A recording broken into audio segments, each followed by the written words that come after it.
The 2026 NHPA Championships. I am Frank Mazzell along with Dan Molina. Dan, what do we expect today? Well, today's the second day of championship play. Three classes that are playing this morning are the elder men, the senior women, and the women. We're going to catch almost a game of each class. Senior women, they're going to be up here first. They only have 8 games to play, so they're down to their last 3 games today. They will be crowning a senior women's world champion today. And that's all the women that are over 60. They entered this class, and that's going to be our first match. Yep, as you said, Tracy Rose taking on Sandra Johnson, the 2 seed against the 3 seed. Should be a good matchup, wouldn't you think there, Dan? Yeah, it should be. Tracy actually is the only one undefeated in the class. Sylvianne Moynihan, who came in as the favorite, actually got beat yesterday. So this is looking like this class could come down to Tracy versus Sylvianne if Tracy can win out here. And if Sylvianne does beat Tracy, we might get a playoff game for that women's world title. And they told us it would happen right here in front of us on Court 1, our featured court. So plenty of excitement here as we'll have 4 to 5 matches here in the morning time. Come back in the afternoon with the men's. And we seen some great matches yesterday.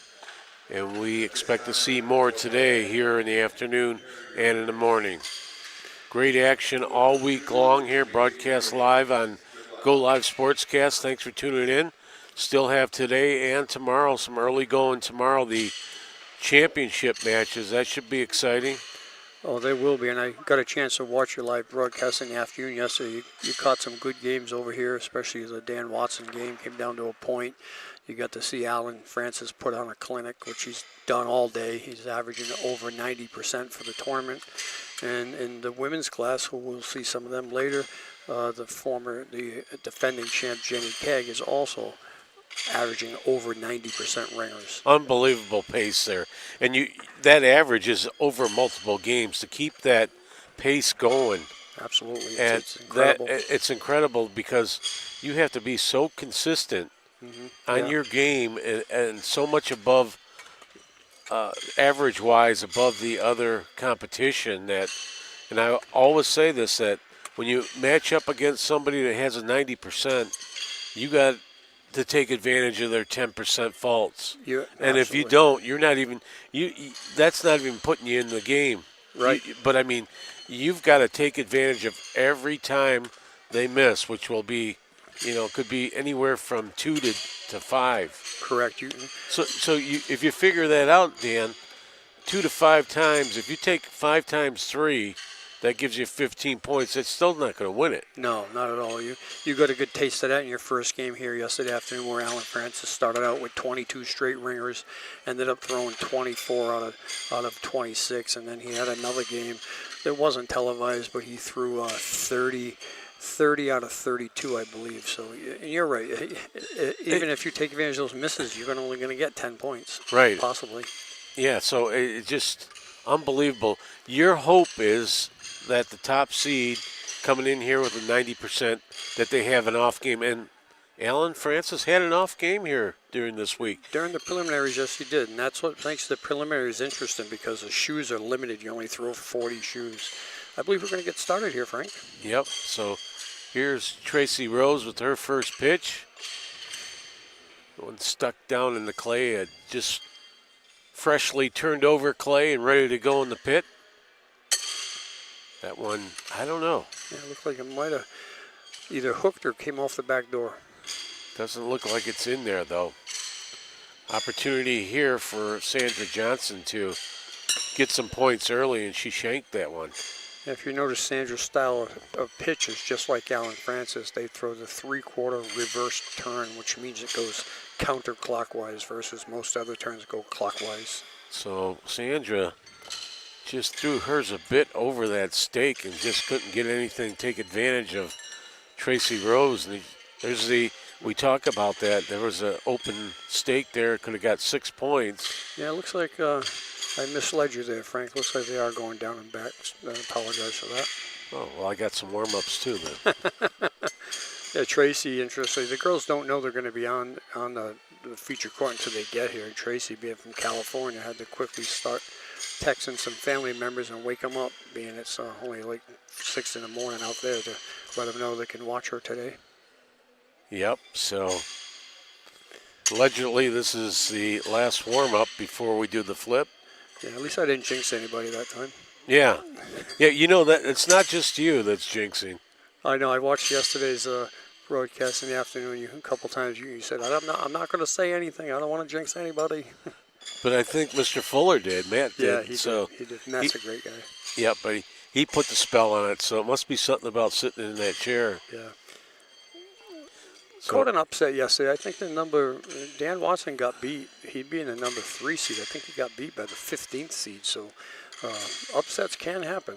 yeah, and Dan was just having an off game, and that's that catches up to you no matter who you play at this level, and you just gotta be consistent and play your game in order to win this, and he just didn't do it yesterday, and and then he went to his next game and had an excellent match. So yeah, he did. But then the one he lost was I thought he might have winched his back a little bit. I saw him grabbing for his back. Matter of fact, I texted him.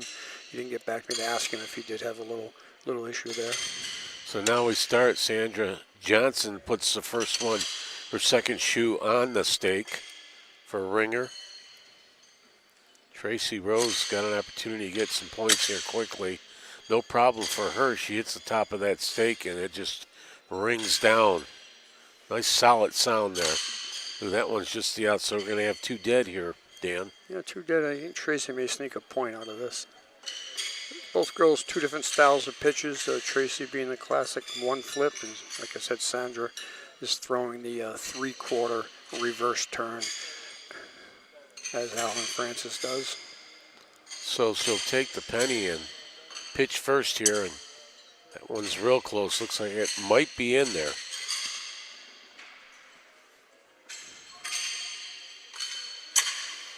That one. Nice shoe there. She really took her time to make sure she has a ringer there.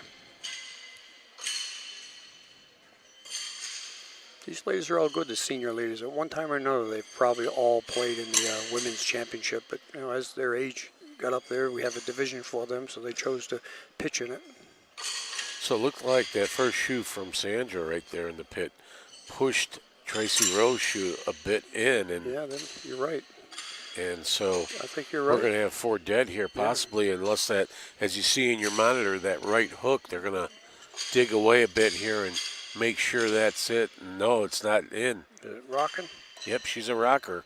So it looks like Sandra's going to pick up 3 here. Yep, good call on that one, Frank. I couldn't quite My see eyes that are one. getting better. Morning eyes. Yeah, that's it. Glasses do wonders. So Sandra Johnson, as we talk about this all the time, needs to stay close to Tracy Rose, and right now she is in the early going, the 2 and 3 seed. Yeah, Sandra's got a nice pitch in motion here. She's a little high on that one, but I like how she approaches her delivery. Very simple pitching procedure that they go through. None of this turning your back, and it's just a simple old-fashioned style, and looks like Tracy Rose is going to get 3 out of this, make it 4-3. Two good shoes by Tracy there. Both of them hung on the pole. She'll pick up 3, as you stated.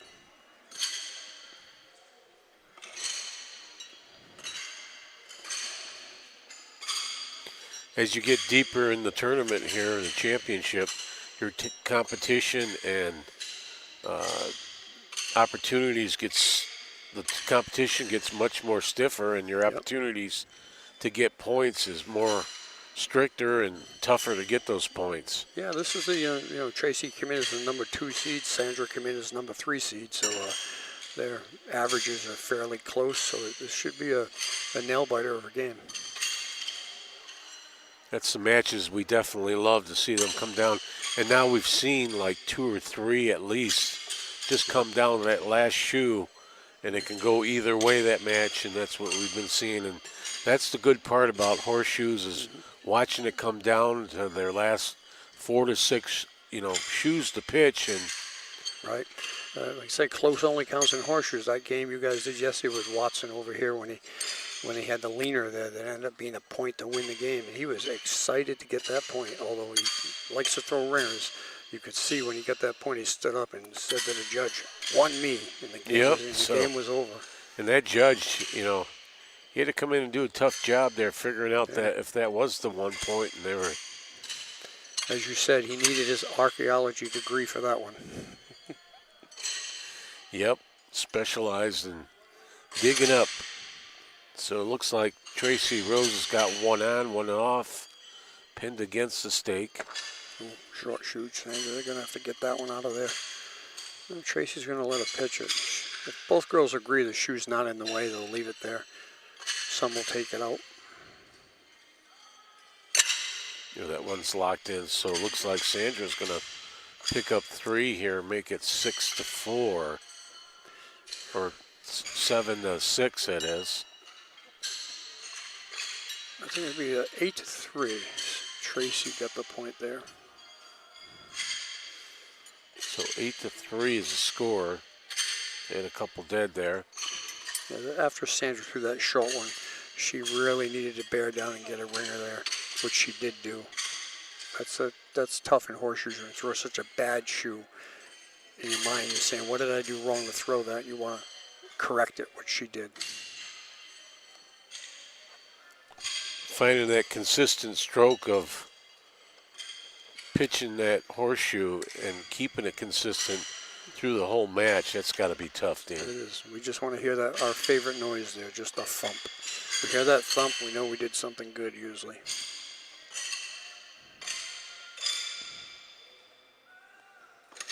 Sandra Johnson with her first one. That one rang off the stake. She's going to need to put this one in or lose 3 points. Wow. Oh, she kicked that one on. She even likes that one. She says, and the bad one got on good. Yeah, exactly. The bad one ended up being the good one. Yep, so they're going to battle over the point here. That's really tight, isn't it? Tough call there. Looks like that bottom one might have it. Yeah, they're going to use the finger method there. If they both agree or disagree, they'll call a judge. So it looks like Tracy Rose might get the extra point. No, they gave it to Sandra. Okay, Sandra gets the single.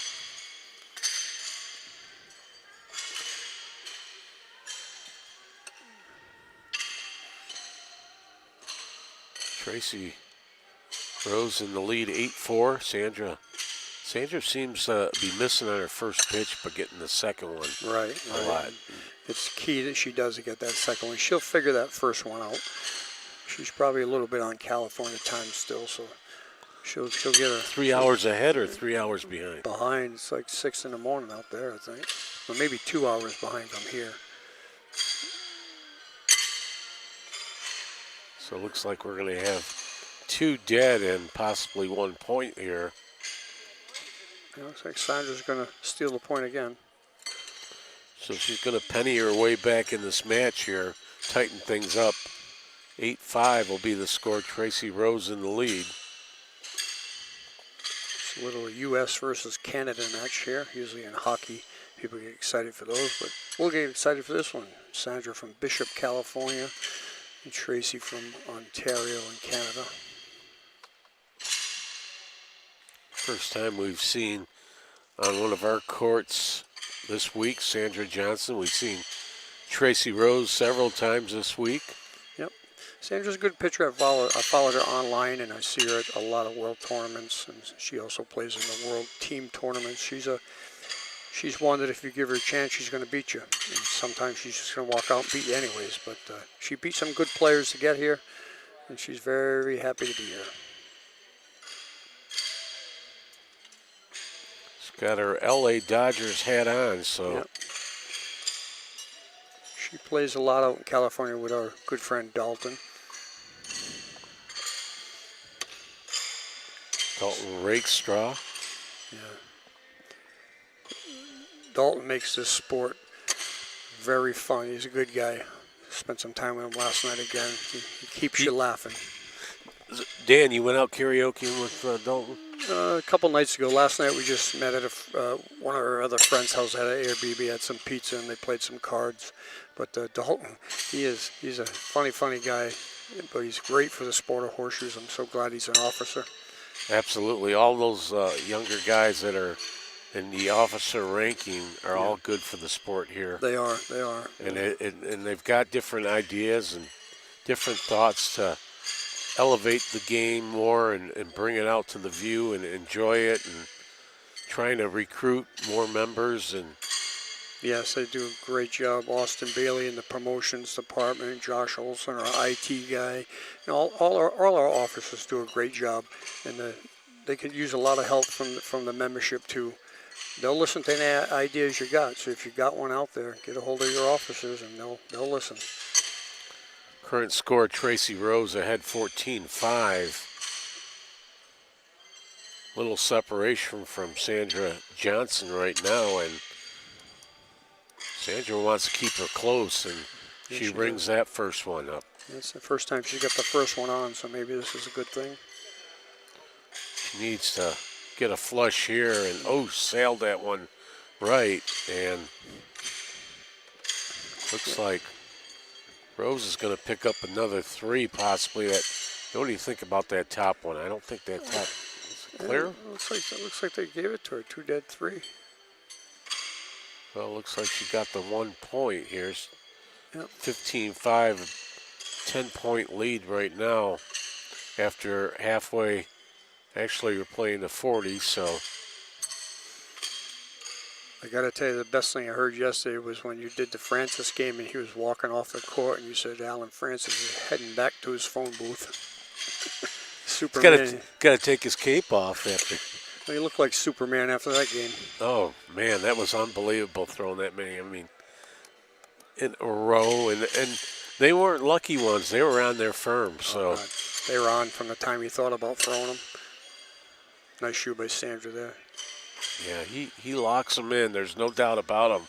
They're not weak turnover. Or they're in there with the thug. Sandra just can't seem to put 2 together here. She'll get there. It's still a close game. So 15-5. Somebody might get the penny here. Looks like Tracy's going to steal another one.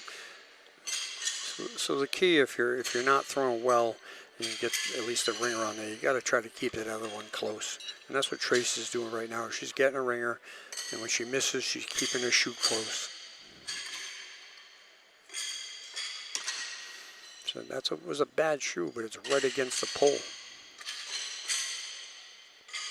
Here's the second one from Tracy Rose, and that one took up. Yeah. So here's an opportunity for Sandra Johnson to pick up 6 points.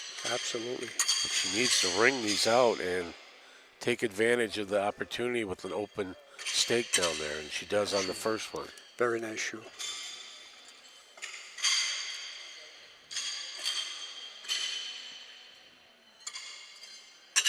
Oh, that one bounced off, so she's going to get 3 on this, make it total score of 8 for Sandra, but.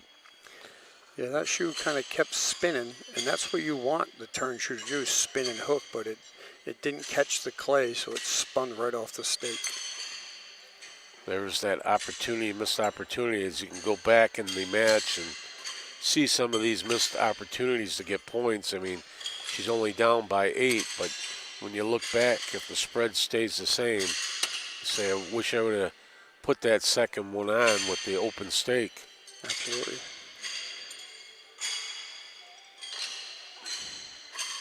Yeah, those are nice shoes. If Sandra can throw like that, she'll be tough to beat. So now the pressure's on Tracy Rose to answer to those 2 shoes. She got the first one.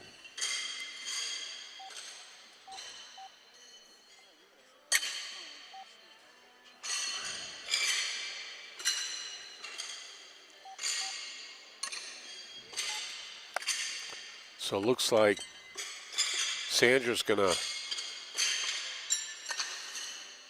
pick up 3 there, I believe. Yeah, it looks like she's going to have 3, so she moves up to 11, 16, 11, just chipping away at this lead that Tracy Rose has.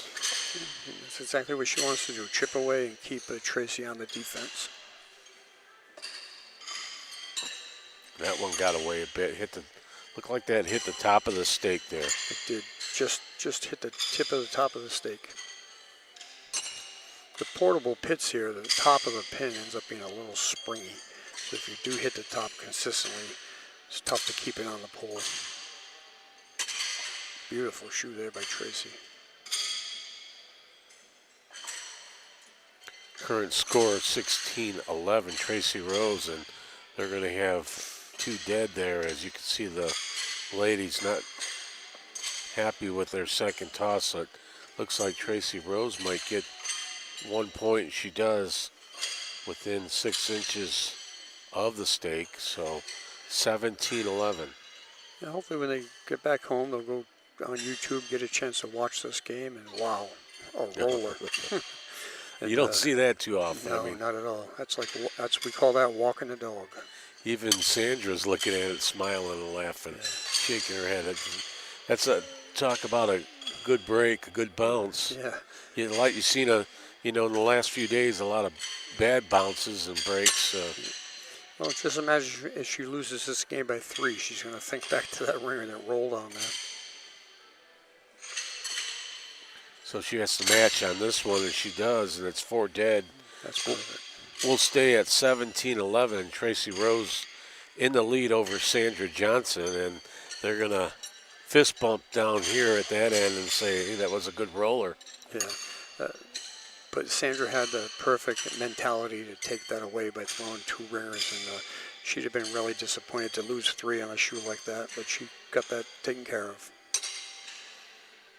That one looks like it could be on. Maybe get a little help from his friend there and push it on a bit and push it down. That one's short. Yeah, she keeps shortening up her arm speed on that second shoe for some reason. And that's a chance when they get a chance to relook at this, they'll see that. Everybody that get on camera, if they go back and look at their games, they'll be able to pick up on some things they did wrong. Sometimes would you say, Dan, that it becomes psychological on your pitch? Absolutely. Arm-wise, you miss that first one. Sometimes you go on a little bit of a slump where you can't find that. Yep.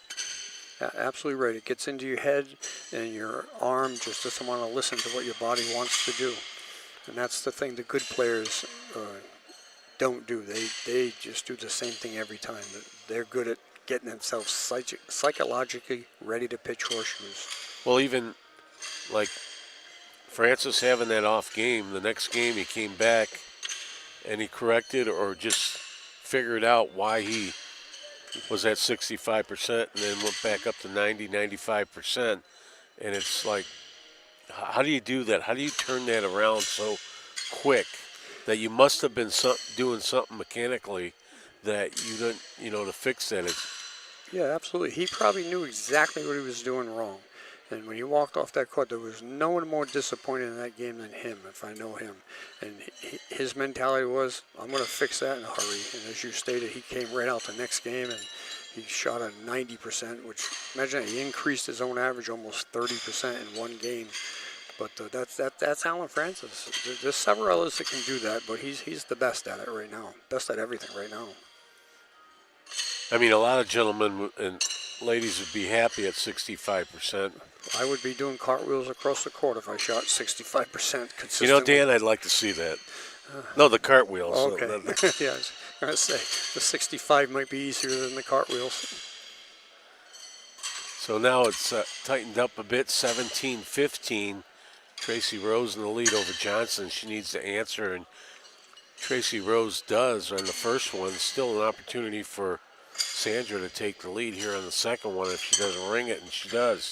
Yeah, Tracy throws it high and off the pole again. So now the score should be 18-17. I'm sure if both of Sandra stayed on there, they're going to take a look at it. It's That one, close. yeah, I think that one made it from our camera Yeah, view there. it does look like it's on, but they got a Oh, better wait, look we than got a we do. little. That's close. That's Yeah. really close. Although, looks like there might be a bit of play. We might have to call a judge, or they They're gonna. agree on it. Yep, she gave her 2 dead 3. So, So as I mentioned before, this is a 2 seed versus a 3 seed, and this game is going to be nip and tuck all the way, and it's holding true right now with Sandra clinging to a 1-point lead, 18-17. so there'll be another opportunity for Tracy Rose to pick up 3 here as Sandra misses on her first one.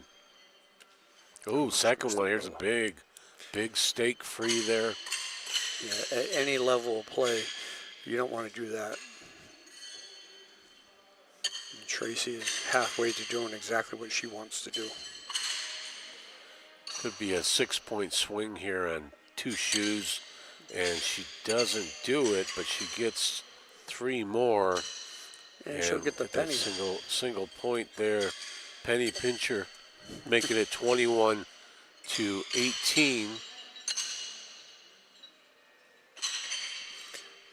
This game's going to go right down to the wire. I can feel it. I mean, Tracy and Sandra are both struggling on either the first or second shoe. If one of them can string something together, they may take a big lead, but I think it's going to go right down to the wire this game.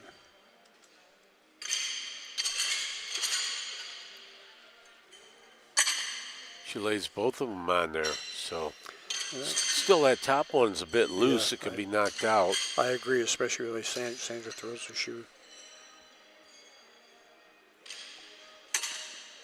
Ooh, pushed it a bit, but it still looks like Tracy's second shoe is still on. Nice shoes, both girls, nice shoes. Well, that second one kicked out for It did. Sandra Johnson. She needed that, and we're going to have Yep, that second one from Tracy Rose. that's too bad. She threw that shoe perfectly, but that's that little springiness in these portable courts. The pole is in a piece of metal down on Right, the bottom there. it's welded on, so there's no play for that. Right. So that's why everybody aims for the bottom 6 inches. That part don't move. Score now 24-18 Rose over Johnson. She missed them. Not sure if that first one's on there or not, but Sandra definitely has an opportunity to score here. Sandra was down by about 8 points, and she's come back, and it got close. In fact, it was 18-17. She was in the lead, and suddenly it swung the other way to Tracy Rose, and she's back up 24-18. And Another one for Sandra. She hit that pole just high enough for it to so spring we'll out of see. there. Doesn't look like the first one from Tracy Rose is on, but opportunity for Sandra to pick up 3 here. And we're going to go digging here. Nope. They're going to give her the 3. It's a 3-point game. That's only 1 ringer, so this game's going to be good. 24-21, Rose in the lead over Johnson.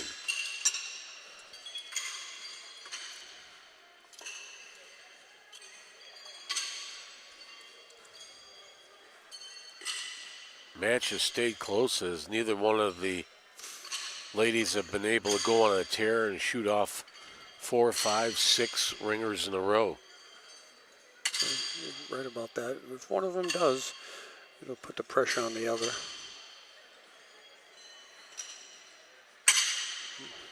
That one got pushed in a bit. We're going to have to see on that first one from Tracy Rose if it got enough to be pushed in, and obviously I guess not. So she did get some points. Yeah, she got 3. 27-21. 6-point spread here as That's a beauty shoe right there. Tracy Rose is 13 points away from taking the W, and she lands 2 in there. Yeah, she's going to try to put the pressure on Sandra here now as she approaches the 30-point mark. Now Sandra Johnson needs to answer with a couple. Nice shoe.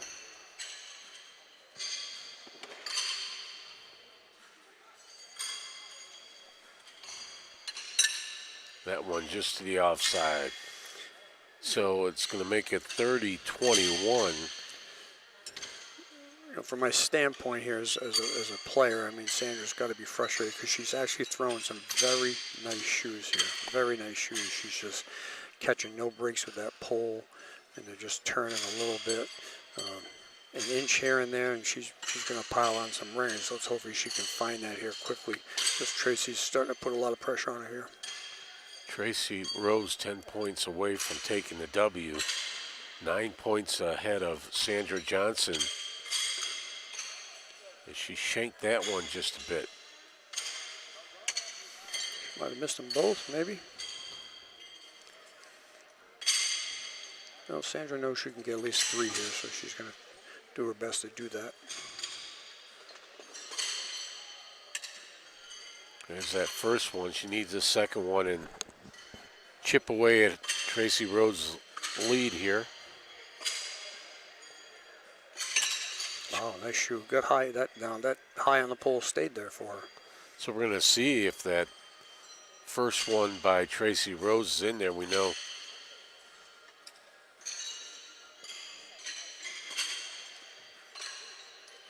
both ladies looking it over. So she got 6. Yeah, she gave That the was- whirly bird 6. That's a huge 6-point swing there. You are definitely right about that. We're back to a 3-point game. This is going to go down to the wire with both ladies. Only a 3-point spread going up to 40.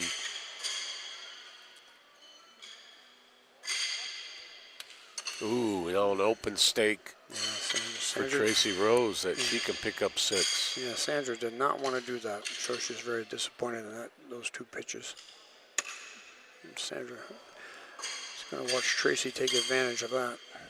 Tracy Rose looking to take advantage. You could see Sandra Johnson in Wow. the background shaking her head, knowing that she left the door open there. So Tracy Rose is going to get 6 here, make it 36-27. All of a sudden, she pulls back ahead. She sees Sandra Johnson in the rearview mirror and just hits the gas again. She did. Sandra said you're welcome on the way down because she put that shoe right in front, and Tracy skated right off it to go on. So Sandra said you're welcome. All of a sudden, Tracy Rose hitting 3 in a row here, ringers.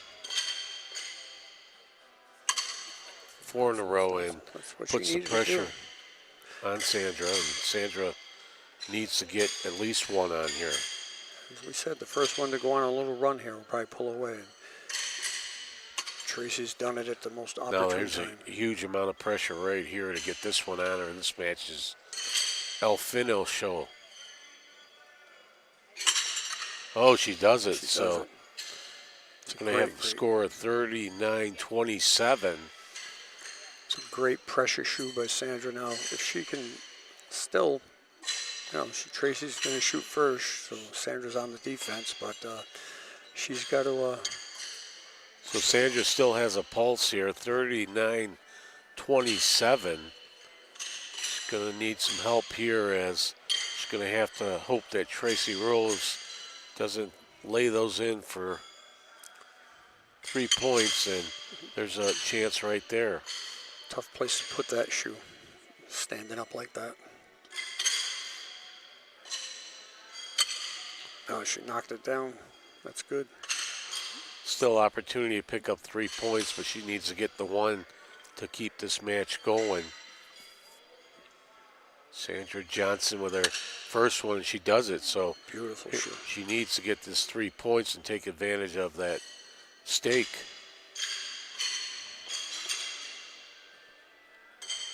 Oh, Wow, she threw it short. She's saying, I think Tracy might steal a penny and walk away with the match. Yep, Yeah, looks she like did. she will, and that's it. Yeah, She'll that's take the penny. She's a penny pincher. That's a tough way to lose the match on Sandra's part, but she played well. Like I said, from my standpoint, she just ran into some bad luck with that pin, and Tracy got hot when she had to. So you see the 2 ladies, congratulations to each other, and they'll move on. Tracy Rose gets the W with the final score 40-27. We'll take a break here on Go Live Sportscast and be right back.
Back here on Gold Live Sportscast, I am Frank Mazzella along with Dan Molyneux, and we're about ready to go here. Our second match is Cammie Anderson taking on Cindy Clausen.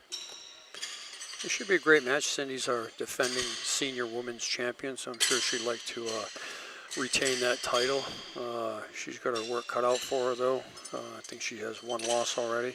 Not positive on that. I'll check on that, but two girls are both flippers. We're going to shovel the courts and get ready here. I've known Cindy for quite a few years, so she's a good player. Should be a great game here.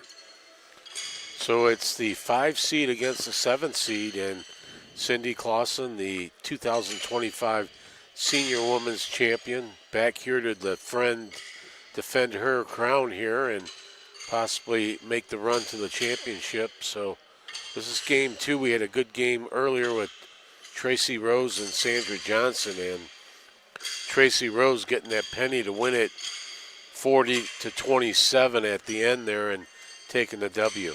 Yeah, it was a 3-point game until the last 3 or 4 boxes where Tracy jumped on Sandra with a couple double ringers there and pulled out to the 37 to a 27 lead, and then went back and forth a few times, and then, like you mentioned, down here just snuck out a point to win the game.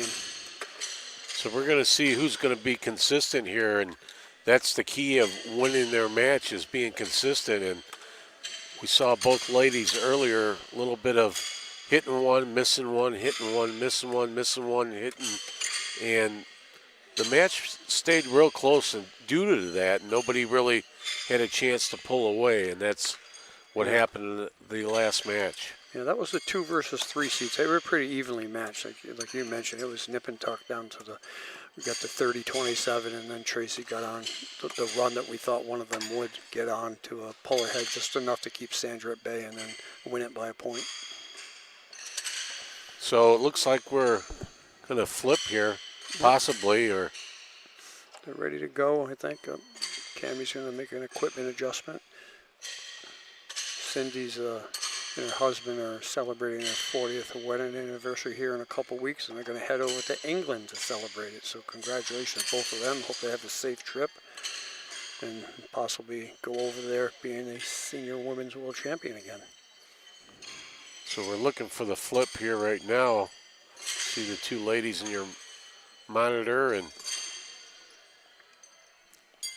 they give the handshake, the thumbs up. We're ready to go. All right. Thumbs up everywhere. Play some horseshoes. Yep. So we'll see the style of each one of these ladies. That's just a good old barbecue backyard style pitching right there. Just throw it and release it. Cammie's got a double flip there. I think you'll see Cindy with just a single flip.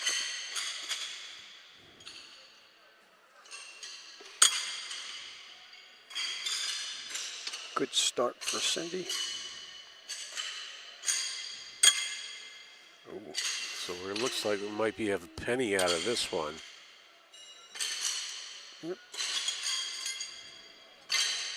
Yep, so 1-0 lead here for Cindy as ladies cancel each other out there on their first ringers. Yeah, both ladies throw the flip. Cindy, as I mentioned, is a single flipper. Cammie is a double flipper. I think Cammie may pitch the shoe a little bit lower and harder than Cindy kind of lofts it out there. So we're off to the start we had last match where one is put on, one is missed, and right now Cammie Anderson put her first one on. She needs to capitalize and get some points, and she does.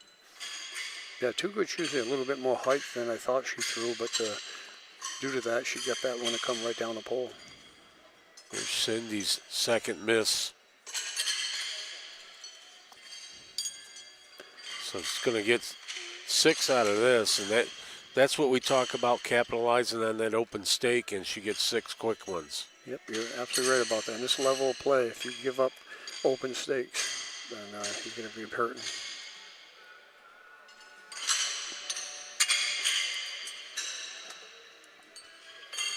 Score 6-1, Cammie ahead of Cindy here. Still early.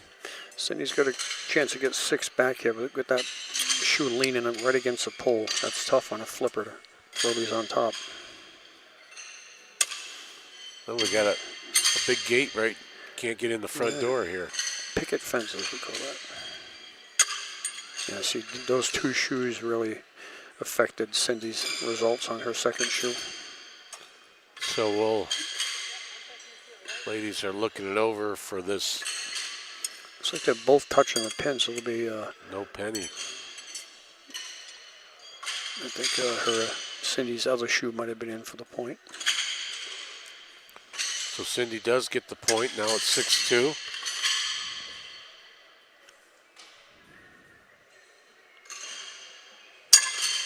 Oh, that one kicked it out.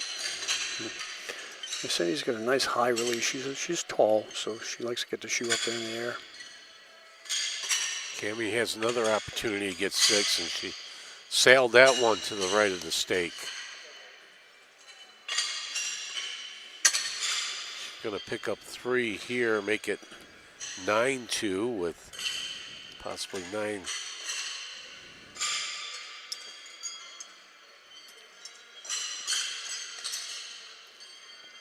Nine, 3, so Cindy picks up another single. Cammie's going to try to keep Cindy on the defense here by throwing a couple ringers. There's a good shoe.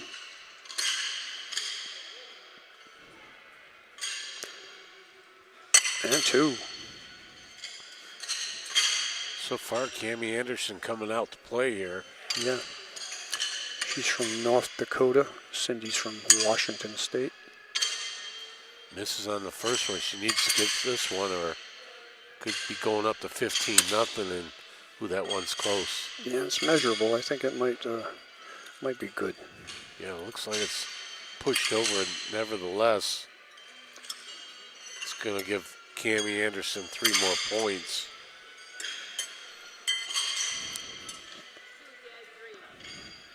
So there you have it. 12-2 will be the score.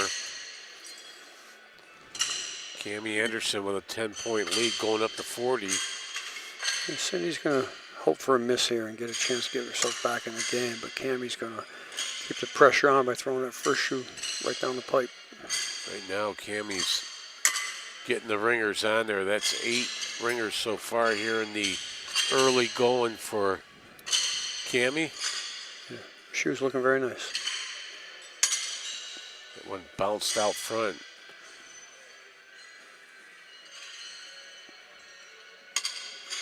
Ooh, big ones for Cammie, as she's going to get 6 points and push it to 18. Yeah, she's got a big lead here. Cindy doesn't want this game to get out of reach, so again, she's going to just hope that Cammie can miss, which she hasn't done in the last 3 boxes. If she does, as you've always said, Cindy has to come back and take advantage of it.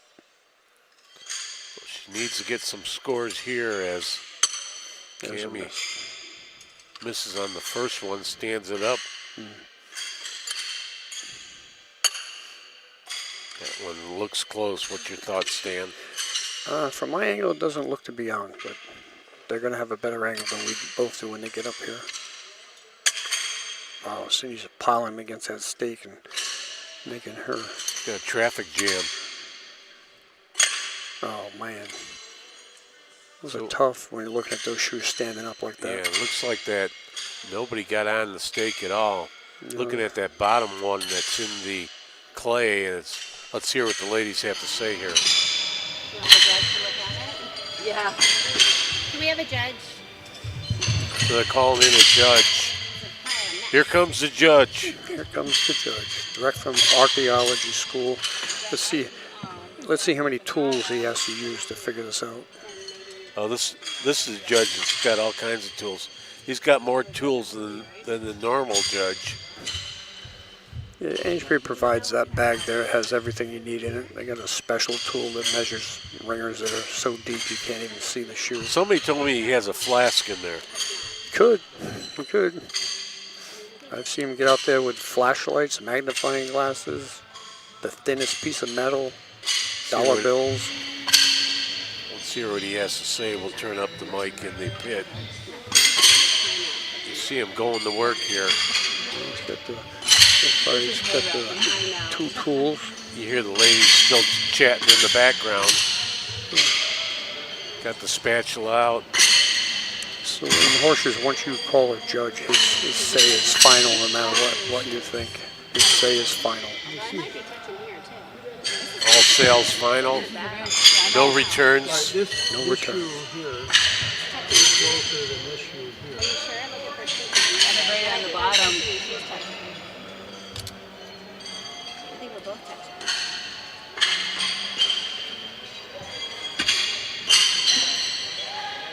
Ladies are kind of directing the judge there.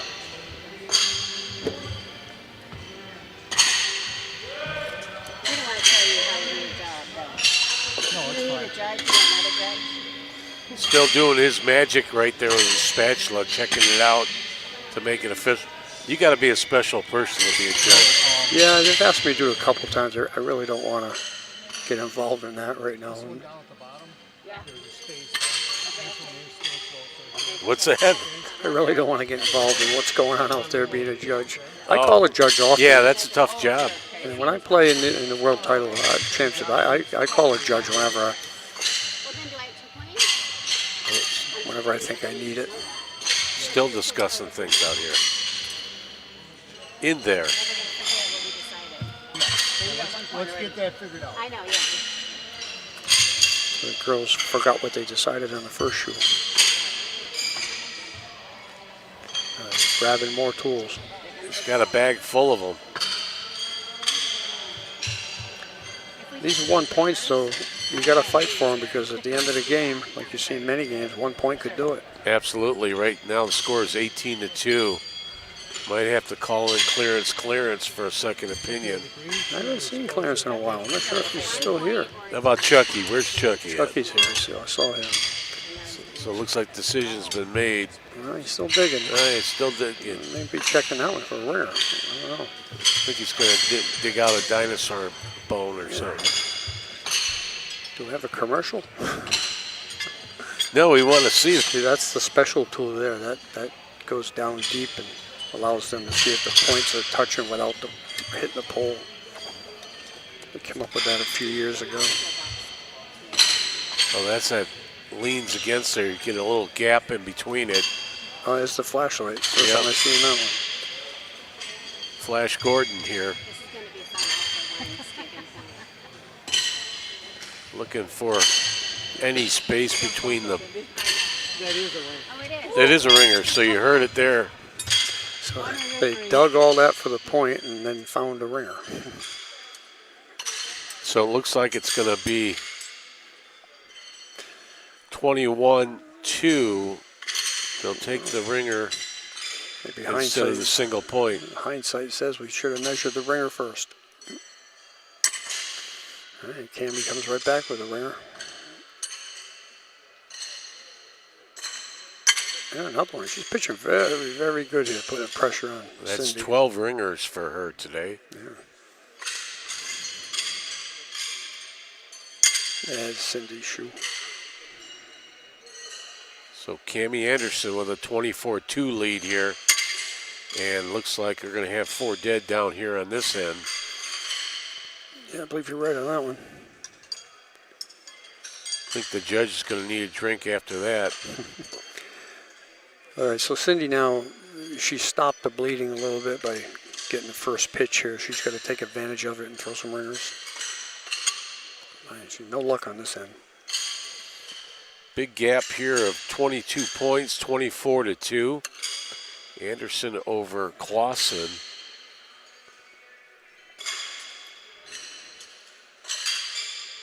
Cammie Anderson looking to bring up some more points. That one just to the left of the stake.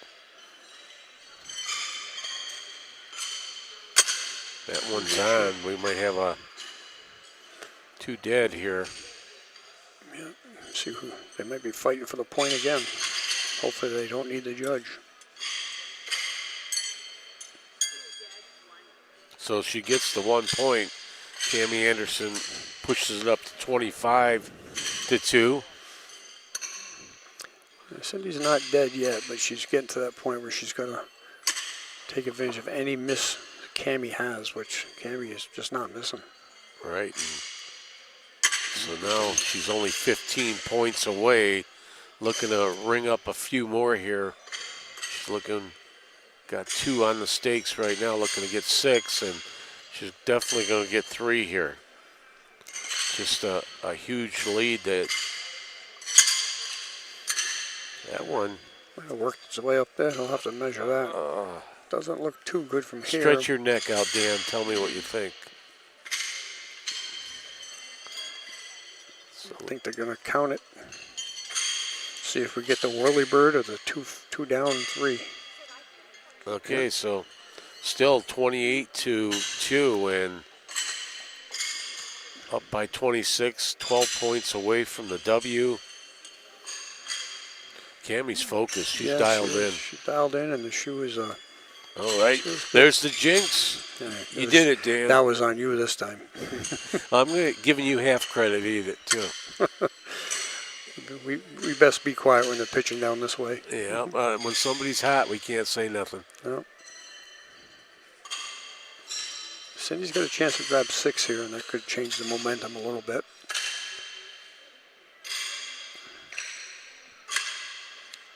There's one of them. Second pitch coming up, and looks like she might have both of them. That one danced around a little bit. I think it backed off. Yeah, so She's not even going to reach down. She'll grab 4. Well, she did. She'll take the 6. So my eyes deceived me. 28-8, still a 20-point gap here, and she gets the pitch first here, Cindy. Yeah, that was a big 6 points for Cindy.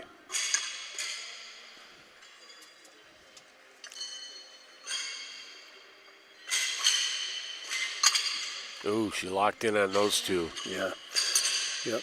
Yeah, we could have a change. Momentum could shift here very quickly. You know that. Right, absolutely. Could have a swing, and she just picked up those 6 points. This could be, well, she neutralized the first one, so trying to have 4 dead here as she does. So she does. That's because I didn't say anything. Nice shoes by both ladies here. But the last 4 shoes should give Cindy a little confidence boost here that she can stay with Cammie for a while and maybe chip away.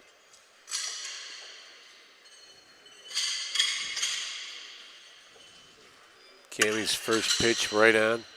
Yeah, she is pitching well. Brings that stake down there, and it just sticks in that clay.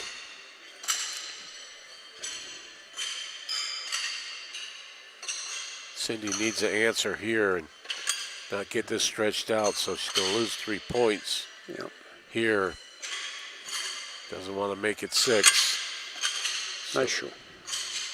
So it'll be bumped up to 31-8 here, 9 points away from Cammie Anderson taking the W here. Cindy says, not so fast. I still got some game in me, and she's the defending champ. Cammie knows that. She didn't get to be champ for nothing, so Cammie's got 19 rings out of 28 shoes. Very good pitching.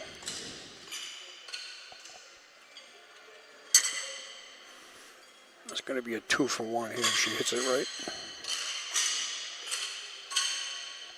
And she did. Some big pitching there by Cammie Anderson.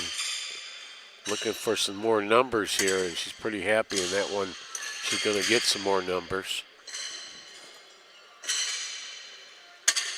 Ooh, she's going to get 6 out of this, so she's going to get pushed up to 37. Here's the second pitch from Cindy, and it just didn't get on there, and a bit short, so it's 37-8 will be the official score, I think. Yeah, Cindy took a lot of players don't like to look at the scoreboard. I saw her took a little peek on the way down. Give herself a OGs, so she knows she's on the edge of getting pushed off now. She's hot right now, Cammie Anderson. Yeah, Cammie Anderson is pitching very, very well. That's her 22nd ringer. That's her 23rd ringer. And she's feeling it. Yeah, she is. She's on high octane. She looks so smooth out there right now. Yeah, So it looks like that's going to do it. Yeah, you're right about that. So go back to that pit. Doesn't look like that first one made it in, and they congratulate each other.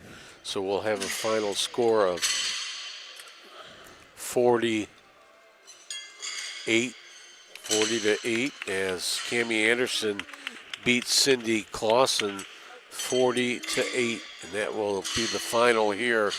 We'll take a break here on Go Live Sportscast. Be back for our Game 3 as Mara Ray takes on Pam Aiken.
So here we are back live as Pam Aiken takes on Mara Ray, and they're flipping right now as you see them give the handshake.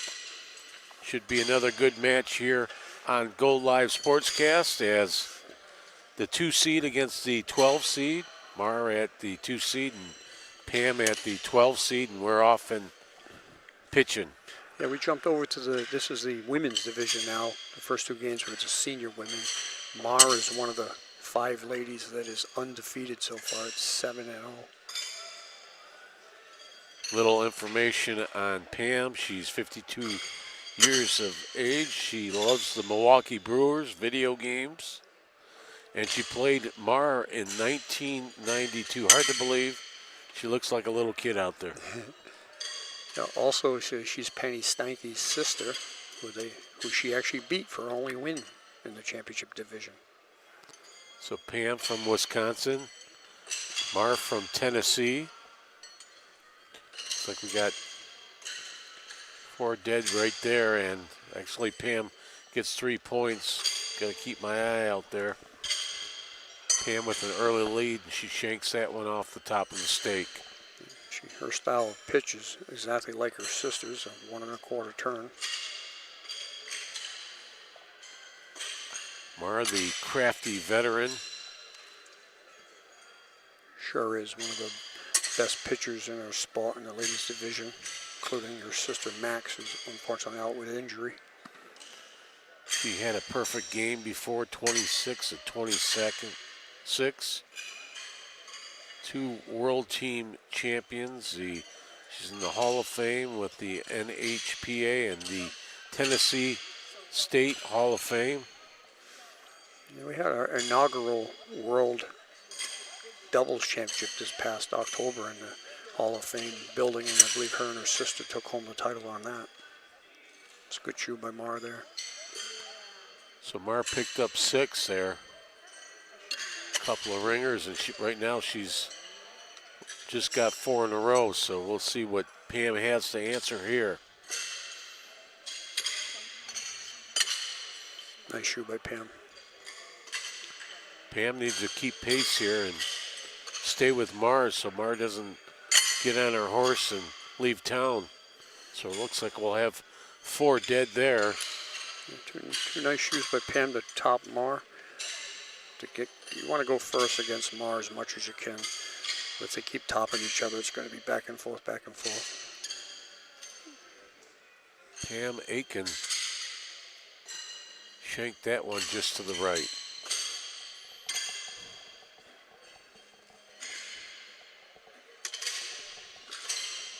Okay, Mara's looking to get back on top here by throwing 2 ringers.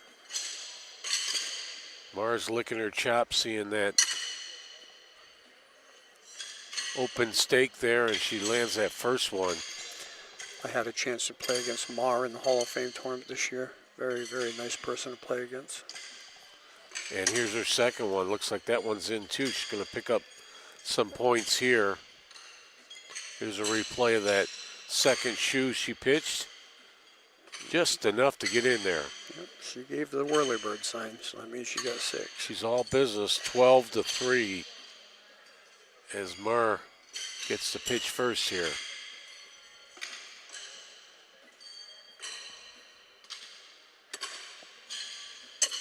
Nice shoe by Mara. Mara's very capable of throwing 20 ringers in a row at any point in a tournament. It's her 8th ringer of the day and make it 9. She's only missed 1 so far.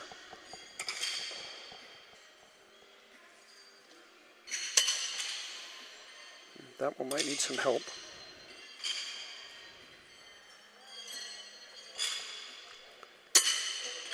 She might have, that one's on, but she might have backed her first one off. I'm not sure, can't quite tell. There's a little bit of clay in my view.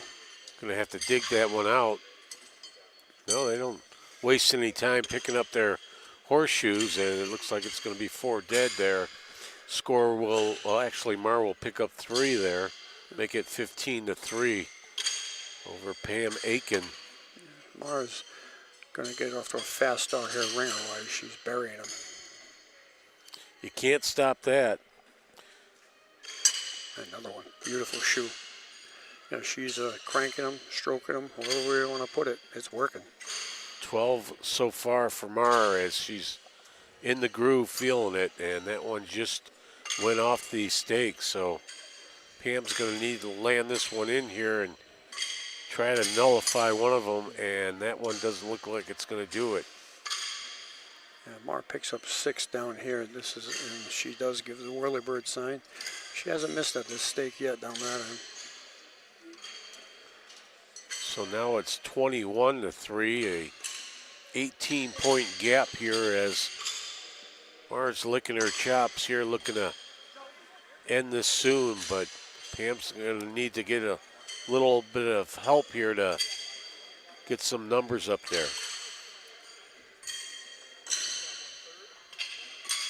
Yeah, Mar's focused. She's not taking her eye off that pole. She watches that shoe until it lands. Number 13 so far for Mar Ray. Oh, yeah. Oh, they're in there stiff too. This is like watching Alan Francis. Mar could be putting on a clinic here. So that one clinked and kicked out. Pam's going to need to stick this one on here, and she does. So Mar Ray will pick up 3 points, make it 24-3. It's a little confidence build for Pam. You know, she knows she's behind a lot. She's playing against one of the best players out here. There's always a chance. It's going to be tough, but she just wants to keep throwing those ringers. Mar Ray, retired teacher. Yeah, Mar's an absolute machine right now. That's their 15th ringer so far. Wow. Make that 16. She's making it look easy right now. No opportunities here for Pam to get some points because Mar is not missing that stake at all right now. She is not. Hard to capitalize on something that's not there. You're absolutely right about that. That's when you get 2 of the better players out there. Like tomorrow, we're going to see 1s and 2s and 3s and 4s play. You could see 4 deads back and forth 11, 10 times. So we'll bring it up to 27-3. Pam shaking her head and saying, I've got nothing here right now. So it's not her fault. The lady beside her is just a buzzsaw right now. Yep. We'll just name her that Mar Buzzsaw Ray. I like that. I'm going to mention that to her. Oh, yeah, she's putting on a clinic. Absolutely, that's 18 for Mar. Mr. Alan Francis is right to the left of me enjoying this game. I'm sure he knows that feeling. Look at Mar. I bet you when she was teaching, nobody gave her any lip. No, she's... her and her sister, she's old school. Her and her sister are tall, big Tennessee girls. Yep. Wonderful people. Twins. Her students got out of line. Nice 4 dead for Pam. Little confidence booster for Pam. She just needs a few of them. Just keep her ringer percentage there, and she'll come out of here happy. There she goes, nice and smooth. Current score 27-3. Mar over Pam Aiken. Another nice shoot. Nice shot by Pam. 18 ringers so far for Mar Ray, and that one missed. So Pam looks like she's going to get some points here. She needs 6. Right now it's 3. That one got high on the pole. Mar didn't like it, but it came right down on the stake for a ringer. And Pam did get to 3 there, 2 dead 3. She feels good about that. So at 20 shoes, Mar has 18 out of 20. She's only missed 2. So she's in the 90% ringers so far. She is.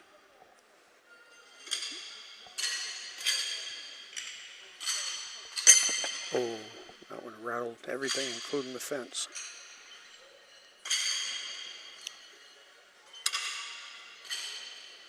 Here's her second one, and she didn't get that one on either, so. It's tough. She was on a little run there. Could have potentially thrown 6 in a row there. Mara Ray looking to add to her total, and she will be.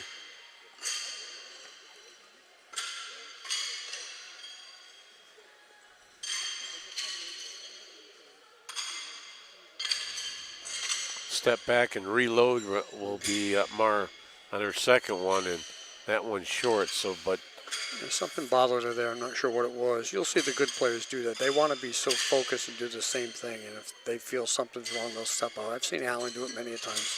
He steps out and he reloads, like you said. So Mara will do that. Usually it works. Didn't work for her that time. so she bumps up to 30. It's 30-6 over Pam, and back at first pitching again, and there's her first one around that stake.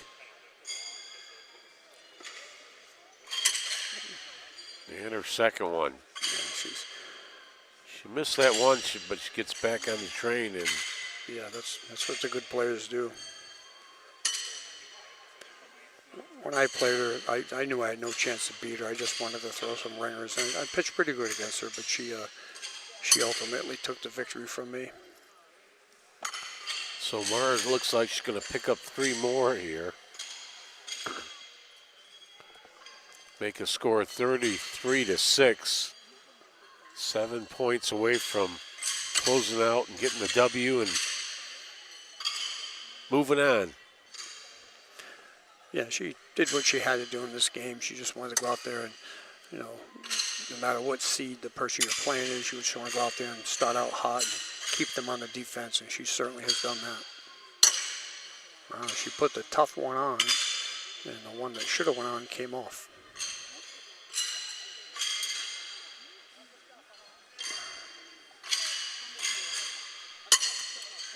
Pam had that one bounce back on her a bit. Yeah, she threw a good shoe there, but no luck. That one's on firmly, so Pam's definitely a good player. Definitely belongs here. Just like you said earlier, she's just run into a buzzsaw here on Mar. ran into Buzzsaw. Buzzsaw Ray. Yep, Buzzsaw Ray from Tennessee.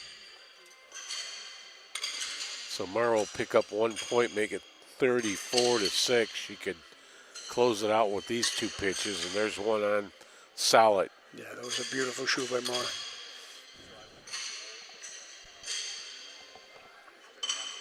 Another one. That's 24 ringers for Buzzsaw Ray, and I'm liking that name. yep, I think we're gonna get shirts made up. I think we should. Well, Dan, we still have to come up with a nickname for you, though. Dangerous Dan. Dubious Dan. Dubious. I fit the mold.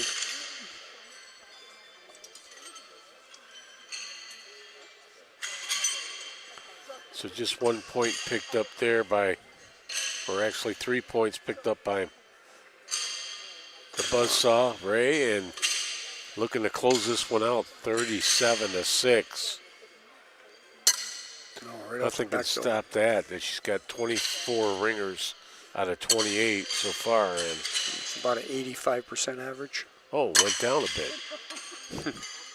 It did. I think she's going to have a miss there too. I think that Somebody's first going to one. have to talk to Buzzsaw and say, your average slipped a bit there late in that match. Nice shoot by Pam.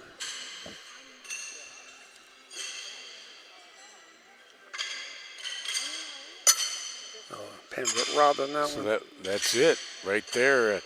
It's going to be 46 will be the final score as Buzzsaw Ray takes the W. Mar wins it, and final score 40-6, and you can't stop that, Dan. It's just 26 out of 30. Yeah, that's about 86.6 average. See, you're the numbers guy. You're 86.6. Yeah. Yeah, Mar was on it. She just came out here and just started out hot, stayed hot. I'm surprised she missed 4. I'm surprised she didn't just stick with the 2 that she missed. And she looks so relaxed at doing it, just like Yeah. She's been playing for so long, and her and her sister, you know, in Tennessee when they have their tournaments, they have to play each other all the time. And you'll see the posts on Facebook. I shot 91, Max shot 92, I shot 87, Max shot 90. It's crazy. They just keep playing against each other, and I guess it made them better because they're both two of the best. So Mara Ray wins it 40-6 over Pam Aiken, and that will be our final. We'll be back here on Go Live Sportscast in the Bic with our next match.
Back here live at the Horseshoe Championship.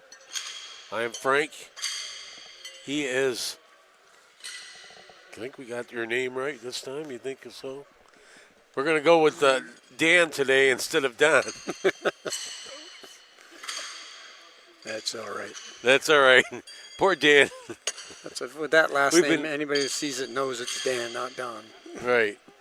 So here we go. Tom Moffitt against Jacques Hula. Jacques Hula now pinching his first two shoes. Yeah, we're jumping to the Elders division now. It was the division I competed in and got eliminated. Both men from Canada. And Tom, he throws the classic Alan Francis three-quarter reverse with the Alan Francis shoes. Got to have the whole show there if you're going to, just couldn't have the style without the shoes. Right. And Tom can play it. Let me tell you, he's a two-time defending world champion in the men's Elders division. Jacques is the current Canadian champion, so they battle in the Worlds and in Canada. Tom was telling me he was happy to win the Worlds last year, and then he went back home in Canada to go for his Canadian title, and Jacques beat him. So Jacques Hula has a 1-0 lead here in the early going. Puts those two both on. Yeah, both guys can throw some ringers. Tom's very capable. Tom has a few perfect games to his name. We've seen both these gentlemen earlier in the week. Yeah, I had the privilege to play both of them. I actually should have beat Jacques, but he came back and beat me in the end. Tom pretty much handled me pretty good. Looks like we'll have 4 dead there as they'll stay evened up here basically.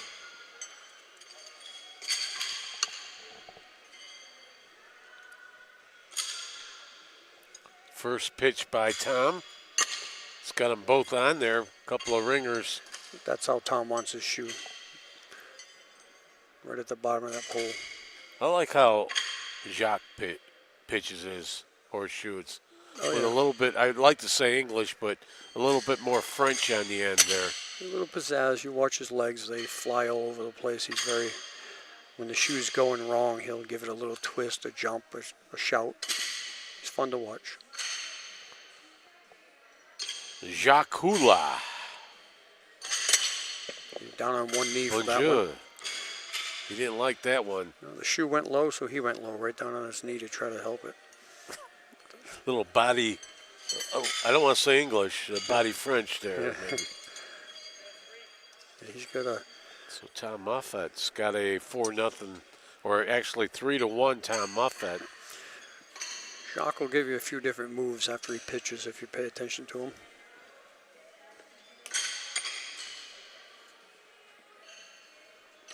Tom Moffitt sinks in the, just missed that one. The first one is, it don't look like it made it. No, the second one looks like it went right down the pipe.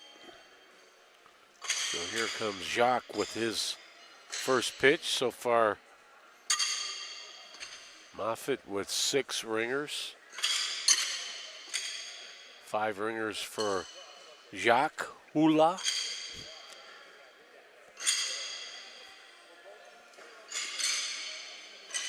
Jacques pulls that horseshoe up to his head and just fires away.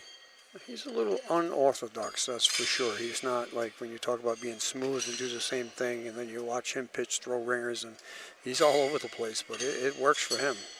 So it looks like Jacques will pick up 3 points there, make it 4-3 at a couple of ringers, and Tom only had 1.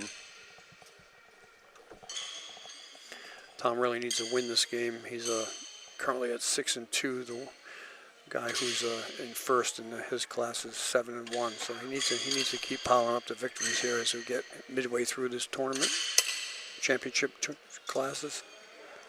Jacques not too happy with that first pitch, and he's going to the second horseshoe here.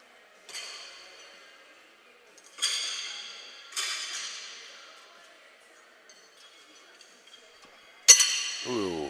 You missed them both there. That was going to stand up all by itself.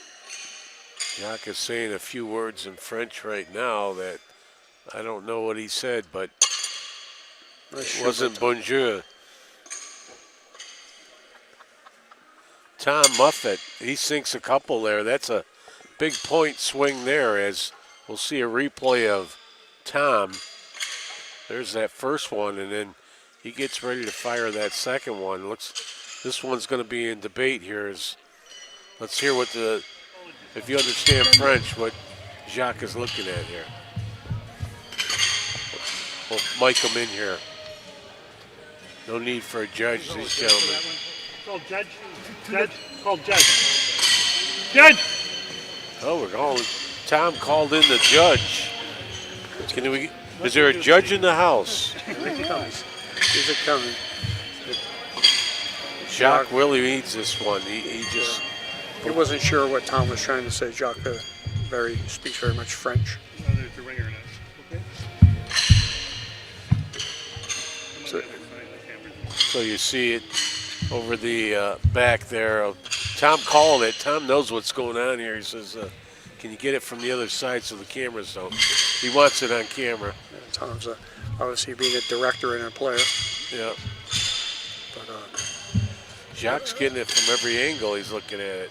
I think the reason Tom called for the judge is because whether he thinks it's on or not, he wants Jacques to make sure that he knows either way whether it's not Absolutely, you make it official. Yeah, because the language barrier is a little bit hard to make sure that. So does the judge know French? I'm not sure. I'm not sure if that's part of the judge class. You have to take a class to be a judge, so we'll have to bring it up to the board to make sure it's taught in many languages. Now he goes to the tool bag and pulls out his #1 tool there, and it looks like this one, we're going to have to dig a little bit deeper.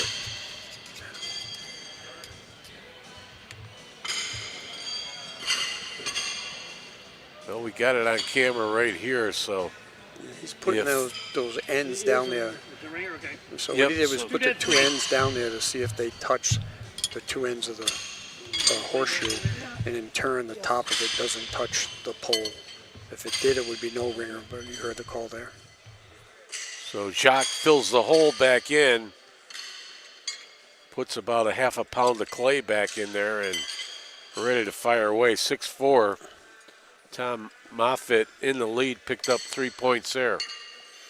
And that's been Tom's nemesis the whole week here, the high shoe. And he did 2 of them. Gets in his own head. Jacques Hula's got an opportunity here to land 6 points, and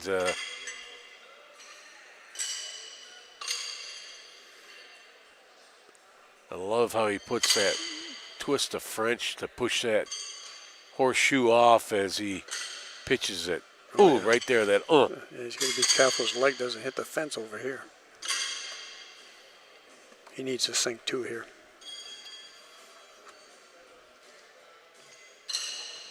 So, that first one's in definitely. It don't look like that second one. We might have to bring in the judge again. We have a French-speaking judge we can bring in. Yep, he's calling for something. Hey. Judge again, yep. Yeah, so this is a matter of judge.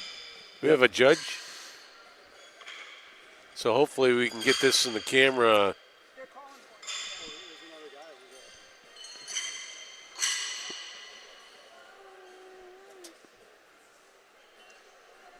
He thinks that the judge is going the wrong way.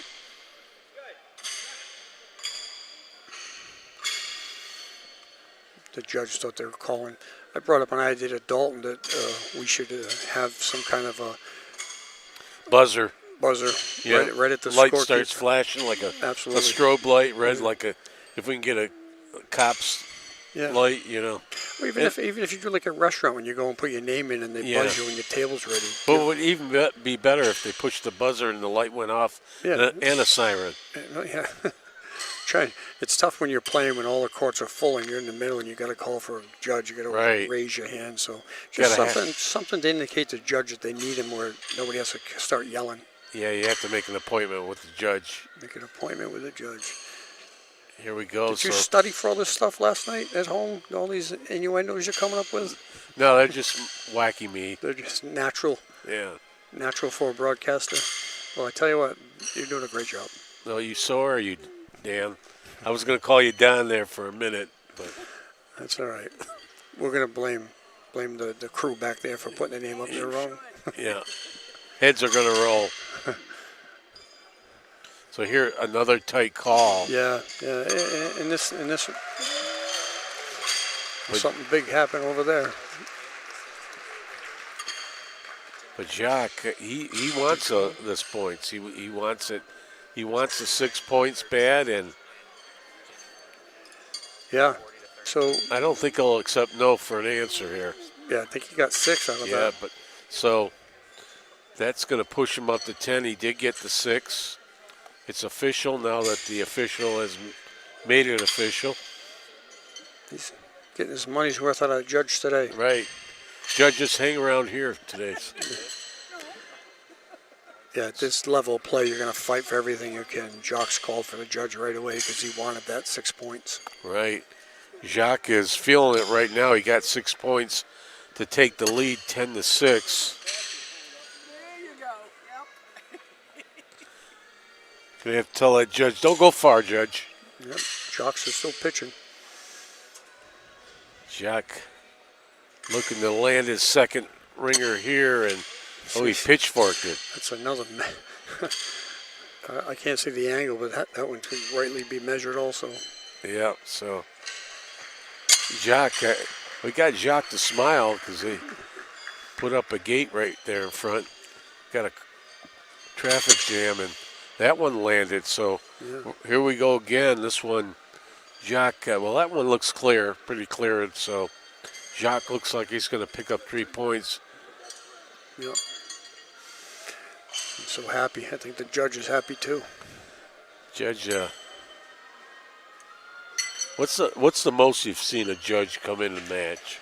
How many times? 6 or 7. When you get down to like tomorrow when they're playing neck and neck and these games are getting close, you don't want to be bending down and digging. You're going to call for a judge. Right, absolutely. There's no limit on the judge. I just get him in there every time. Yeah, it would You know, that one's clear on the ringer. And just say, I just wanted you to clarify that it's official. Sure. There's no. Get your money's worth. Yeah, that's what they're there for. Yeah.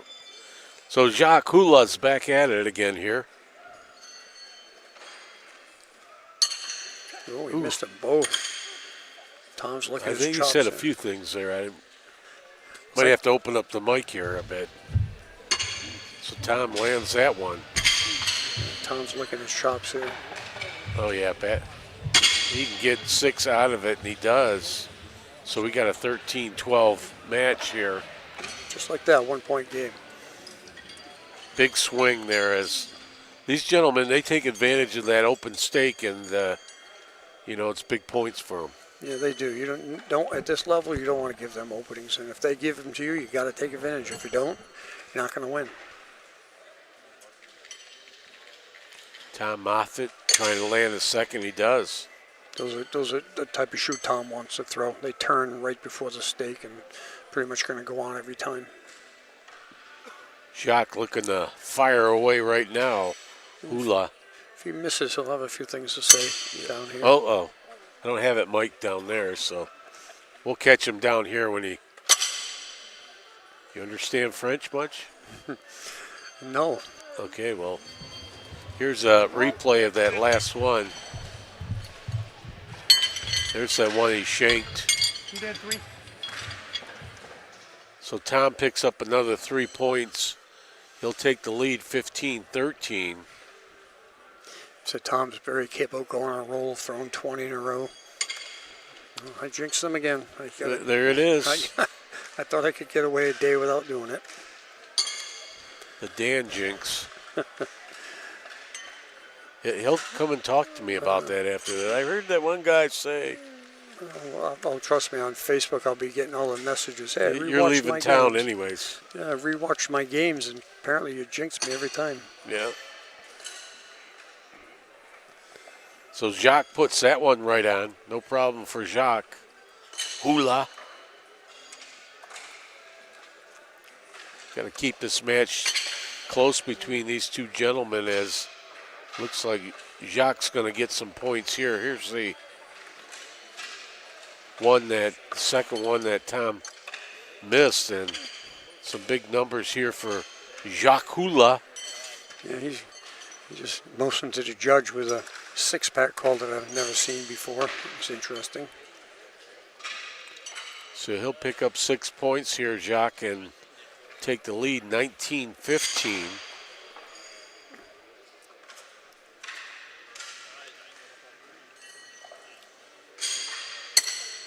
That's what he likes, that. Yeah, that one flipped into clay, it seemed like. I didn't see it flip. It didn't.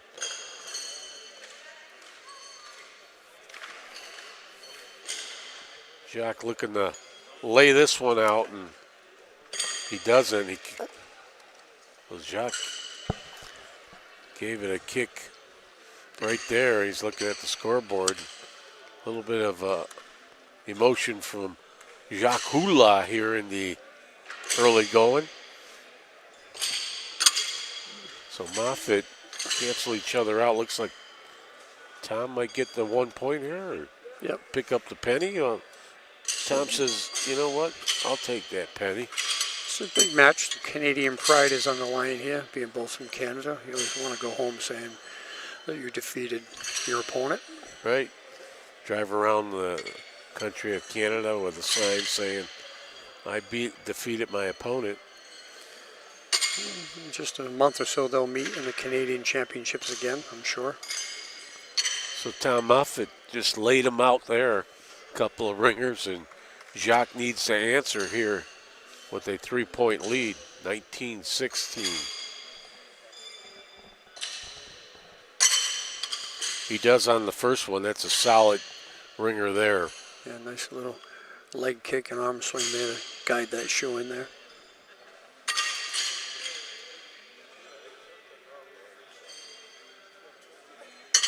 Oh, that one. Jacques is talking to himself right now. That was the one before, his 15th ringer of the match so far. And here's that replay of that second one. The second one came a little low on him, a little low with the pole. Tom Moffitt now down, tied up, all tied up at 19.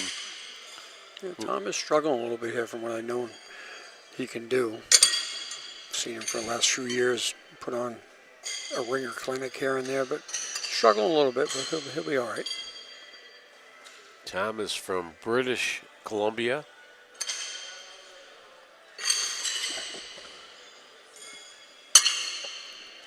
We're going to have to probably get a measurement on that bottom one. What do you think there, Dan? Probably. Oh, he shanked 2 of them, and He Jacques talked is to not. it. He said up, up, up. He got it up. Checking you for you. Yeah, we'll pick him up on the mic here. Checking. Okay, four. So Tom Moffitt picks up 4 points, makes it 23-19. Jacques is not too happy right now. He's still in the game. He knows it, and he knows that Tom's not throwing his best, so he'll have to take advantage of another miss by Tom. So here's an opportunity for Jacques Hula to get 3 points and be down by 1 point as a tight match between these two gentlemen carries on. And really have to get your emotions under control in order to get back on your game. Yeah, seeing Jacques play for the first time, he is a very emotional player. So sometimes people can play like that. I couldn't do it, but he's very emotional and he likes it. He's very animated. I'm lucky to get a heartbeat out of you, Dan. And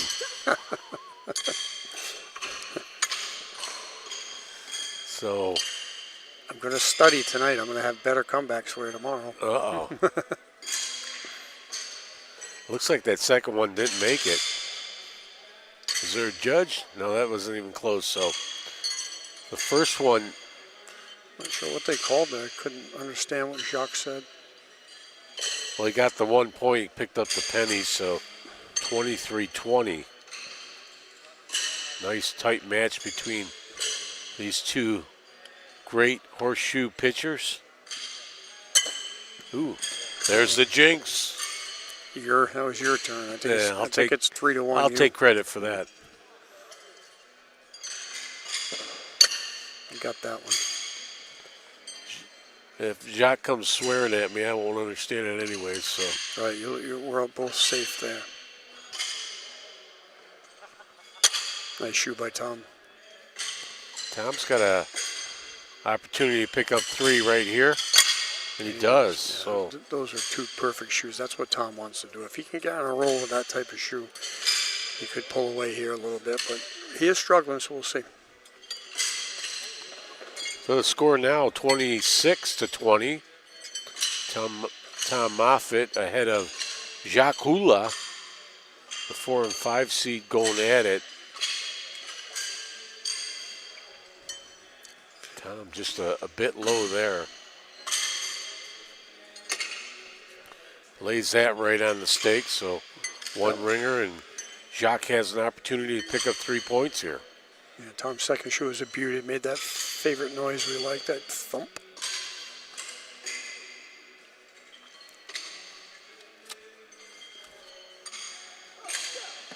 Oh, Jacques Yeah, he knew that one when he let whistled it go. that one off the back stop. He needs to get this one. He does. So looks like 2 dead. Jacques talking to his horseshoes right now.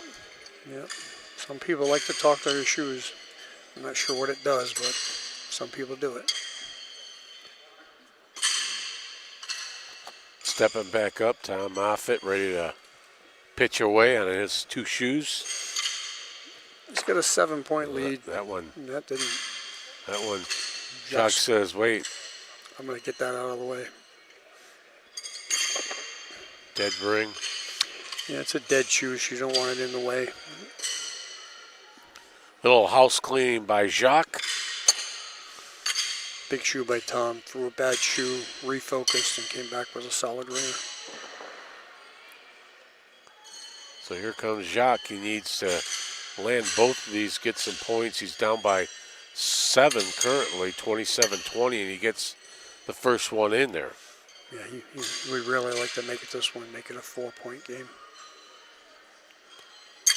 Tom Moffitt ahead 27-20 over Jacques Hula, and Jacques Hula just gets 3, making it 27-23. Here's a replay of that one. He just stuck it in there, Hula style. He did what you have to do. He got an opening, he took advantage of it. Now he's going to put Tom on the defense. He'd like to put 2 on here and force Tom to throw ringers. Don't give him a free shot.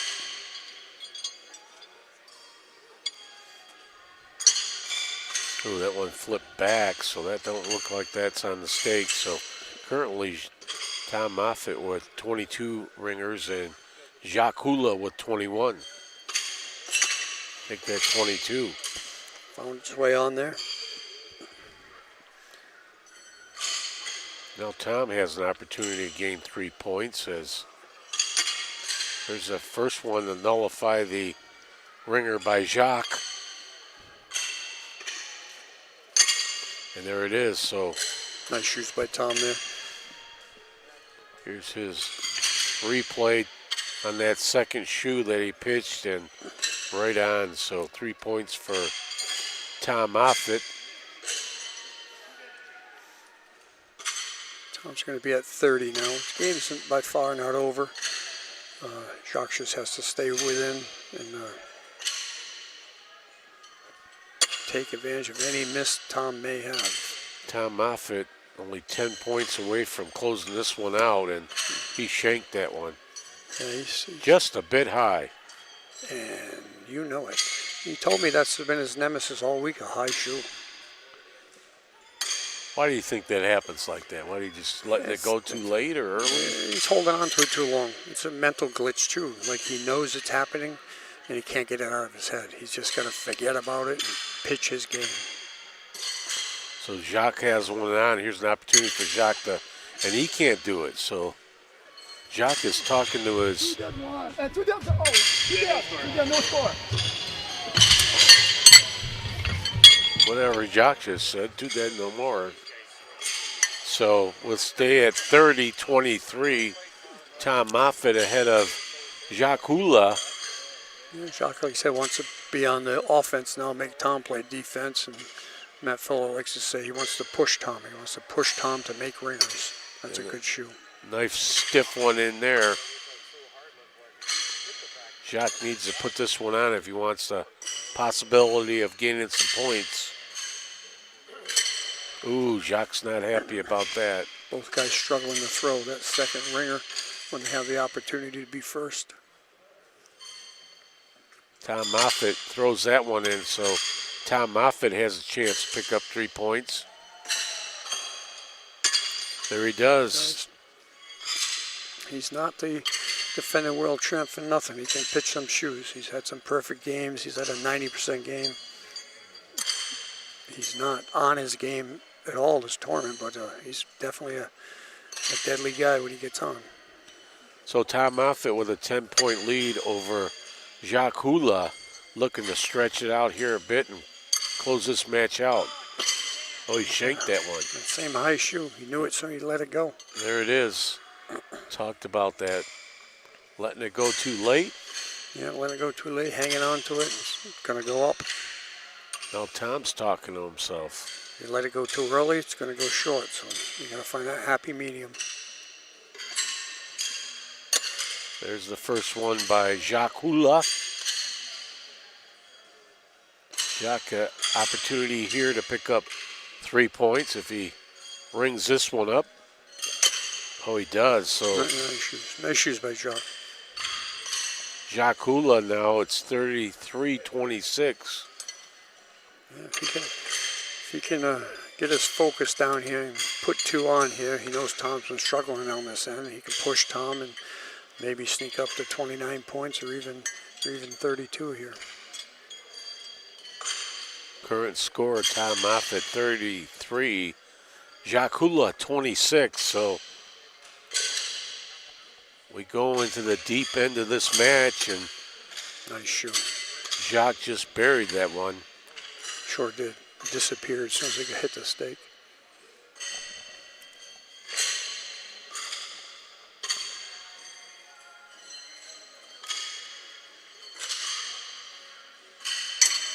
That one made it in. A little help from the stake to push that down. Exactly what Jacques needed here. Hope he can push Tom here. There's that first one. Now, I'm not going to say anything about the second one, but Tom Moffitt needs to answer, and he does. That's why I looked away. So let him pitch, and we'll look at the monitor. 4 dead there, so Clutch shoes by Tom right there. Now he wants to go up first and push Jacques a little bit.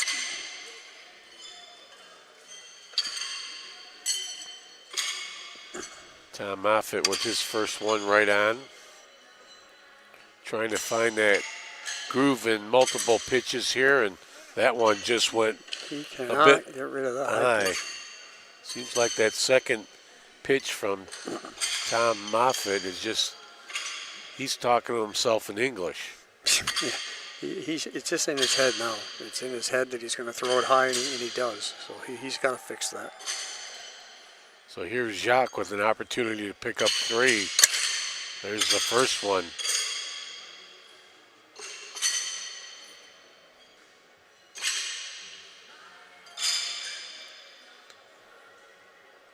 Jacques Hula with his second pitch here, and Nice pitching. oh, there you do. He picks up 3 and makes it 33-29. We've got a match here going down to the wire. Yeah, it will. Jacques wants to, he's hoping he can put 2 on here and push Tom again. Tom answered the task last time, but if he can get 2 on it, Tom can miss. We're going to whale of a game here. Jacques swinging that arm, getting ready to fire off this pitch of the horseshoe, and right up to the head, and just, oh, buried in there. Nice start. Hoping he can get 2 here. It'll really push Tom to. That's his 31st ringer here today. Jacques Hula looking for his second ringer 32nd ringer, and he's got it. He got it. That was a beautiful high shoe. He's all business now. Yep. Tom needs 2 clutch shoes here. Oh, Tom sailed that one to the left. Tom needs to put this one on a big 6-point swing, and he didn't. So He did not. I think we have a new leader here. we do 35 to 33. See, Tom Moffitt just came up short on that second one, and Tom's going to need to regroup here. Yes, that's a great way to put it. He does need to regroup. He's a great, great horseshoe player. He needs to get back into his groove, forget about that shoe, and come out and throw ringers. Jacques, he just wants to put the pressure on Tom to have to throw ringers. So Jacques Hula can taste it right now like a good French dish, and he's only 5 points away. And he's hit that spot, like we said, if you get hot and you're forcing your opponent into errors, Jacques in that mood right now. You can see by Tom's body language, he's not too happy yet. He's just focus in and dial in. Oh, that one. Yeah, the flying Frenchman is Yeah, he rolling put now. a little French on that last one, and Tom's needs the answer. Oh, that one got kicked robbed. out. He needs to land. This is Yeah, he this needs is this. over. He needs this, or this is going to be a great comeback by Jacques. Even if he loses, a great comeback. And he gets that one, so Jacques will move up to 38, 33. Tom still has a pulse going here, so He does. And don't count Tom out. I mean, this is either, no matter how this game ends, it's been a great game. yeah, good matchup between these two gentlemen who we talk about it all the time. Somebody gets hot and they're down. All of a sudden they got the lead because your opponent gets a bit cold, and that's what we've had here. We certainly have. Jacques looking to close this one out as he'll take his first pitch here and look to wrap this one around that stake. Oh, That's the first bad shoe he's thrown in the last 10. It's a tough place to put that shoe for both players. so Tom, when he gets up there, has an opportunity. Oh, big opportunity here for Tom Moffitt to pick up 6 here and make it at 39-38, but he has to deliver. He has to deliver, and Jacques knows that he can't go out, so The package is on the truck, and he sailed that one north. Tom Moffitt, a letter carrier for 36 years, needs to pick up the 3 points here. And he doesn't. Can you believe that? Both gentlemen. yeah, they both miss. I'm not sure how many points Jacques going to come away here. Maybe get 1 here. Yep. Tom, looks like Tom got the Yeah, point. so 34. Score now 38 for Jacques Hula. Tom Moffitt 34. So we'll see who can answer here. That one looks not going to do it. Oh, he sailed that one north. And Tom is going to go to sleep tonight dreaming about high shoes. so Jacques coming up looking at he can ice it right here. Tom's shoe's in a tough spot because Jacques throws that low ringer, and he's got that shoe sticking up right in front of the pole. 38-34. Jacques needs to hang one on that stake to take the W. Ooh, See what I said? That shoe hit exactly where Jacques wanted that's why it. you're here, Dan. Yeah, Expert analysis. expert. Oh, he does it. They That's got it. that. Well, let's see if Tom's shoe might be on there. He might have pushed that shoe. Not sure if Tom's on Here's there. that second one. We might need a judge in that. Here's that second shoe that Jacques pitched, and but calling in a judge here Well, to make it official. This is when they have to, because this is the yeah, game here. This is the absolutely. game. I mean, you got to make it official, and Yeah, so otherwise it's 41. like I said, Tom 34. put that shoe just at the bottom of the pole, Let's hear what the gentlemen have to say here. This judge is going to need a drink after this match. It's the third time he's been out there, and he's had his work cut out for him every time. He's got the backhoe out there first. Yep. So every time there's no easy calls out here when you call a judge in. If two guys of this caliber can't tell, then you know it's close. But it has to be right, because this is either the game for Jacques or Tom gets a life. So Tom's looking for a lifeline, Jacques looking for victory.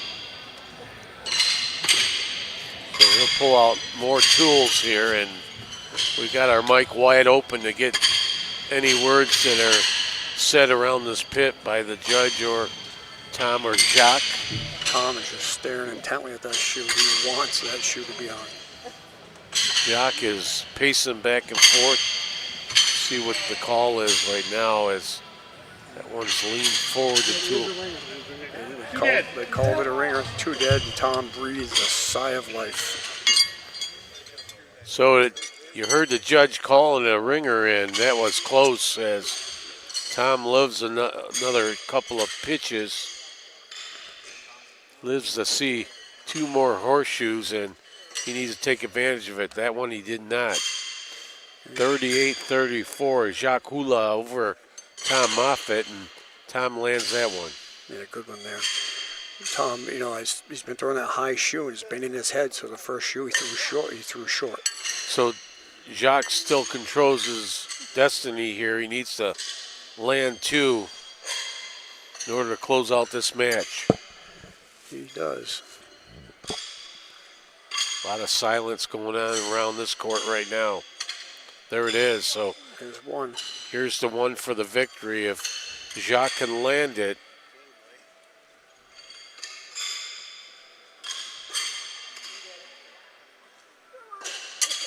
Oh! He did not do it. You could see the knees get a little weak there. Tom with a grin saying, hey, I still have life. Missed on this second one, you see it, and Jacques is talking to himself, to his hook, to his horseshoes, anything that will listen, and he got a point out of it, 2 dead 1. So 39-34, what a match we have here, ladies and gentlemen. Yeah, very good. You can see Jacques tense up a little bit on that second shoe, so once you tense up, you probably have no chance to get a ringer. He needs to just relax and throw it like he's been throwing it. There's that first one Jacques missed on it, and he's saying a couple of words I don't understand, but I don't need to understand. He lands the second one, so Tom Moffitt, if he can land both these, he gets some points. He's still alive. That high shoe, this game's going to be over. Tom cannot win this game. Jacques already celebrating down there. He's going to get the ringer, but Jacques going to get the point here. So that's going to do it. 40-37 as the two gentlemen Jacques is so happy. Jacques was down here a bit. Looks like it'll be 40-37 should be the final score. 40-34, and it's a good game. Good game. Excellent match there as Jacques Hula, with his emotions, takes the victory over Tom Moffitt. Yeah. Battle of Canada. He's saying, well, bonjour. Good job. Jacques is all over the place here today. Shake hands with anybody that'll shake hands. Jacques shaking my hands. Everybody. Probably going to start signing autographs now and everything. They got a baby you can kiss and run for some kind of term. So that finishes that one off as Jacques Hula wins it 40-34. Our next match coming up in a bit here in the Elder Men's Championship class. That'd be Roy Bueller against Rich Bonner. So we'll be back for that here in a bit here on Go Live Sportscast.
Back here on Go Live Sportscast, getting ready for our new matchup here as the Elders Men's Championship class as Roy Bueller takes on Rich Bonner.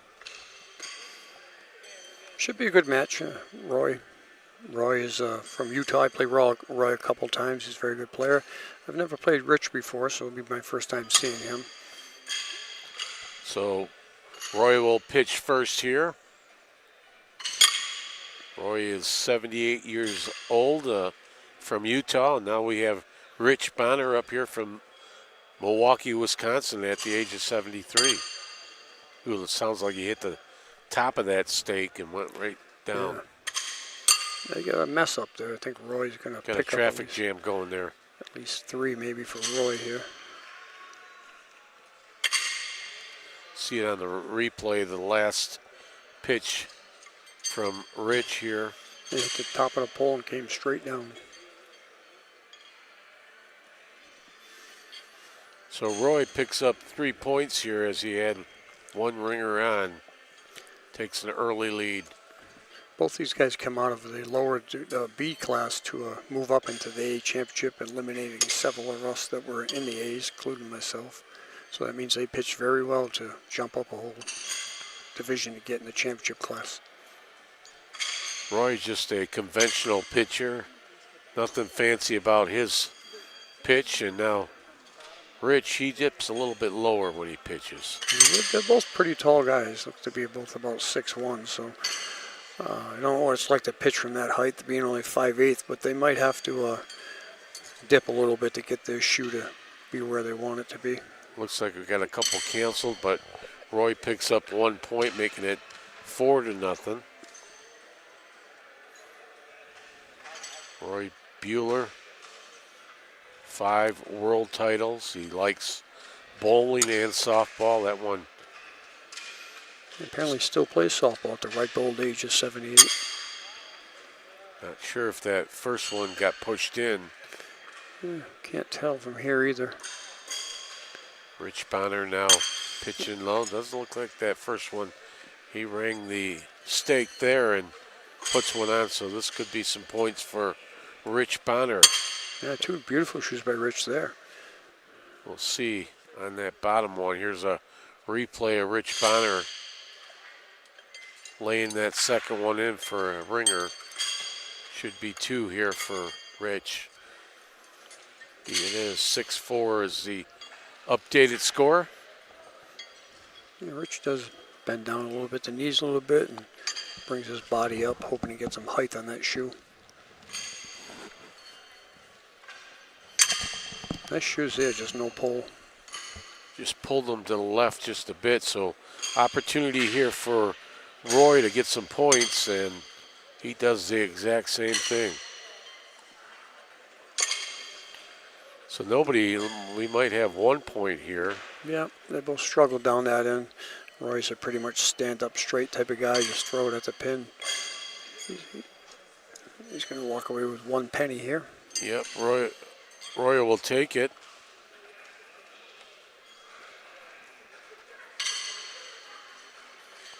Roy will pitch first here, leaner there in front to the left of the stake. There's a nice ringer for Roy. I think Roy Dalton let us know was a butcher. Yep, so retired butcher. Yep.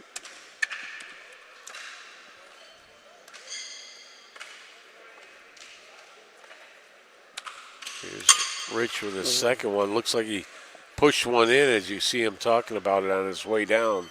And he made sure Roy's was on there. It looks like he hit Roy's first shoe, preventing his from going on as Roy put that first shoe right in front of the pole. So he'll pick up 3 points from the push. Thank you very much.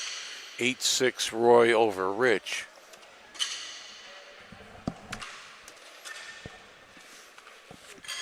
That one might have snuck in there for Roy. Nice high shoe. Dan, sometimes you just need to hitch a ride and your neighbor gives you it. And that's what Rich did to Roy's last 3 points. Just gave him a push in. He did, just enough to get it around that pole.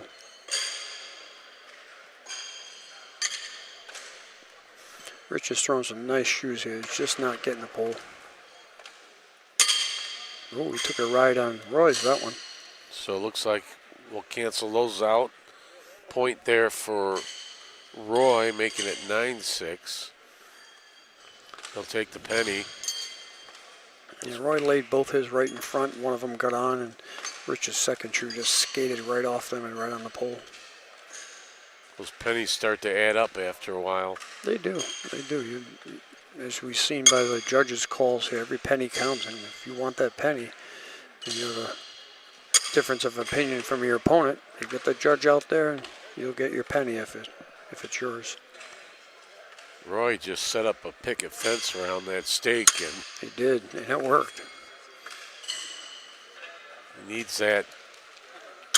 Stay close, so somehow Rich couldn't get in the front door there, and Roy put both those shoes in a perfect spot, like you call them, picket fences.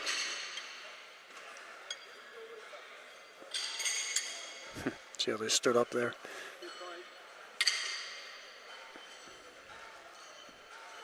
so currently the score is 11-6. It's a nice shoe by Roy, nice and high. That's what he wants to do. Lands the first one, the second one coming in backwards doesn't do the job. Rich has an opportunity there, and he just bounces that one out of the pit.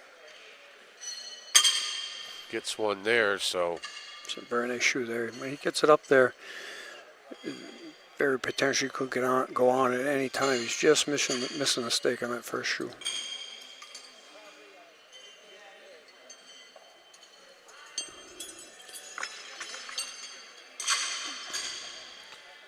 currently the score 12-6 as Roy Bueller is leading over Rich Bonner.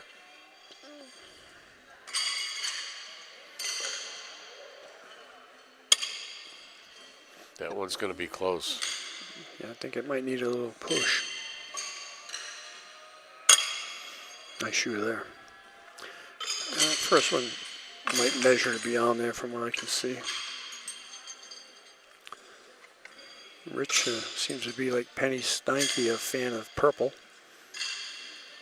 Purple Shirt on and purple shoes that he wears.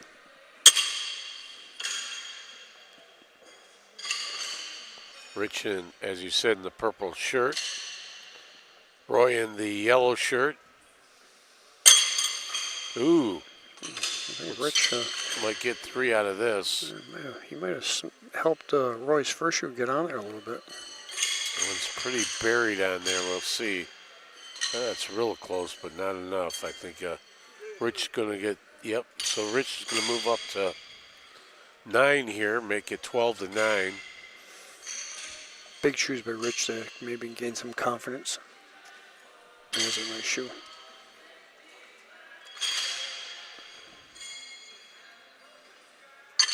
Two nice shoes. Got those in pretty solid, the first one for sure. So Roy has to match this or we're going to have at least a tie game. And he does match on the first one.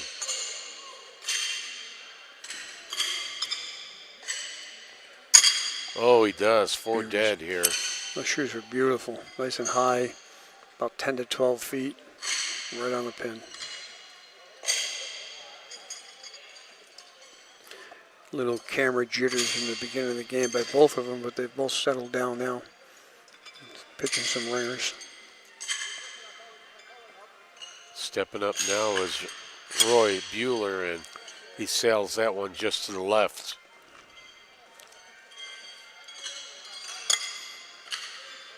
Roy got the second one on that one. Nice little bit of extra time to make sure you got that ringer.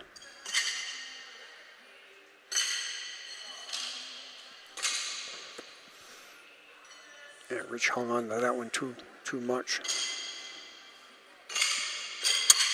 Ooh, so Wow. looks like Roy's going to pick up at least 3 points, maybe 4. Yep, 4 So- points. Makes it 16-9. Roy Bueller ahead of Rich Bonner. Yeah, Rich is trying to figure it out because he's throwing very nice shoes. He's not getting a pull. lot of time left in this match as we're going up to 40, and we've seen some swings in these matches where you're down and then all of a sudden you pick up, your opponent starts shanking a few and you pick up and land a bunch and then the score turns around. Yeah, not like traditional backyard shoes where you play to 21. These big championship games, they go to 40 points. So you got to earn your points and you got to throw a lot of ringers. Looks like Roy's going to pick up 3 more here. Maybe 4, so.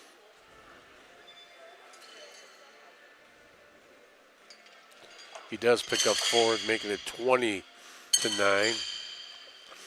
Yeah, Roy's keeping at least one ringer on there every time, which is a key, making your opponent play defense. So he's going to try to do that again, which he is halfway there. He's got one of them.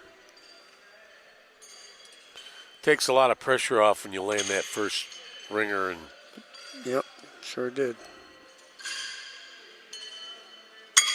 And you get 2. so Roy's starting to feel it. 20-9, Bueller over Bonner. Bonner just couldn't hook that one in. That's a dead shoe. Yeah, I feel for Rich. He's actually he's throwing some very nice shoes. He's just either short, left, or right. They're open. They're doing everything you want it to do. So he's just got to follow through. He's not following through quite the way he wants to get those shoes on the pole. So the score will move up 26-9. Roy over Rich. Roy's got a nice flow going now, nice and high. Nothing fancy about his pitch, just See pull that arm back and release. Yeah, about 10 to 12 feet high, comes down nice and soft. An old school pitch there. Sure is. Rich just a bit short on that one. Sailed that one left, so. Yeah, Rich is tight. He's struggling. He's trying to fix every shoe instead of doing what got him here. When he throws the first one short, he overcompensates and throws the next one long. So he got here for a reason. He's just got to remember that and start throwing some ringers. 32-9. Roy in the lead over Rich. Bonner with 9 points and Bueller with 32 points. Yeah, Roy's pitching very well right now. Yeah. He's really rolling right now. He is, nice and soft. Using the clay for what it's for. That's a nice shoe by Rich. Same thing.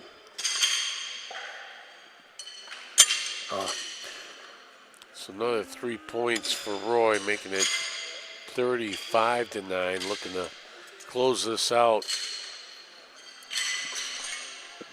Yeah, he wants to do just that. He doesn't, horseshoe players are very friendly to each other, but he doesn't want to give Rich a chance to find his groove right now. He knows he hasn't found it, so Roy just wants to throw some ringers and get out of here with a victory.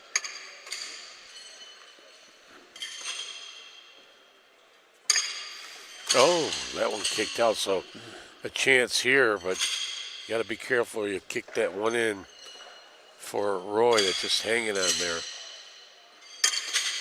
Ooh, that one's locked in. Pretty shoe there by Rich. He could have done that all day. This would have been a closer game, 2 of them. So possible, looks like he's going to get the 6 points and move up to 15. Yep, he does. So this is what I said. This is what Roy didn't want to happen. He didn't want Rich to find a groove. Not that he has yet, but he does. And we can come back in this game. 35-15. He shanks that off to the side of the stake. That one's on, so. Roy's got to see if he can answer that one and then see if he can get some points with the second one. Nice shoe by Roy.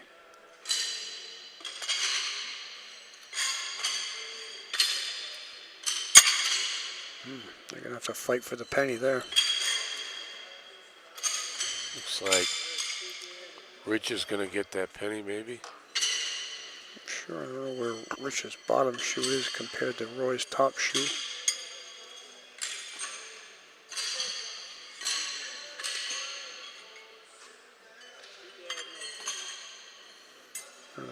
They're gonna agree that the points were too close to call instead of calling a judge. See, on that point there, I would have called a judge. Let the judge make that call.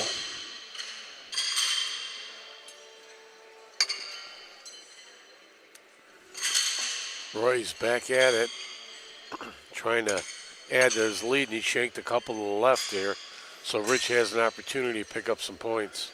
He does. He has to do it here. Get himself up into the 20s. Nice shoe.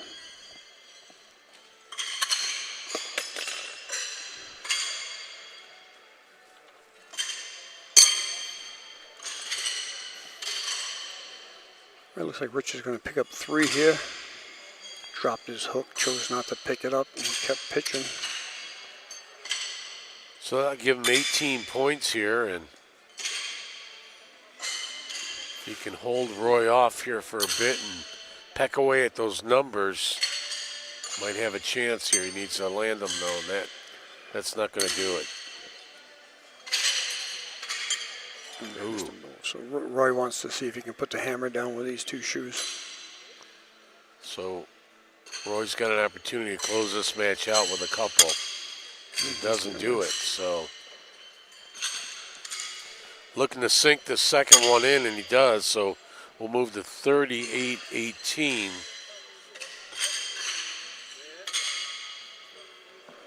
As Rich Bonner's going to need a lifeline here.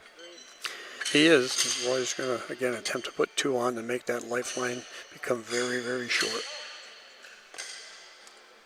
Roy Bueller ahead by 20 points here late in this match.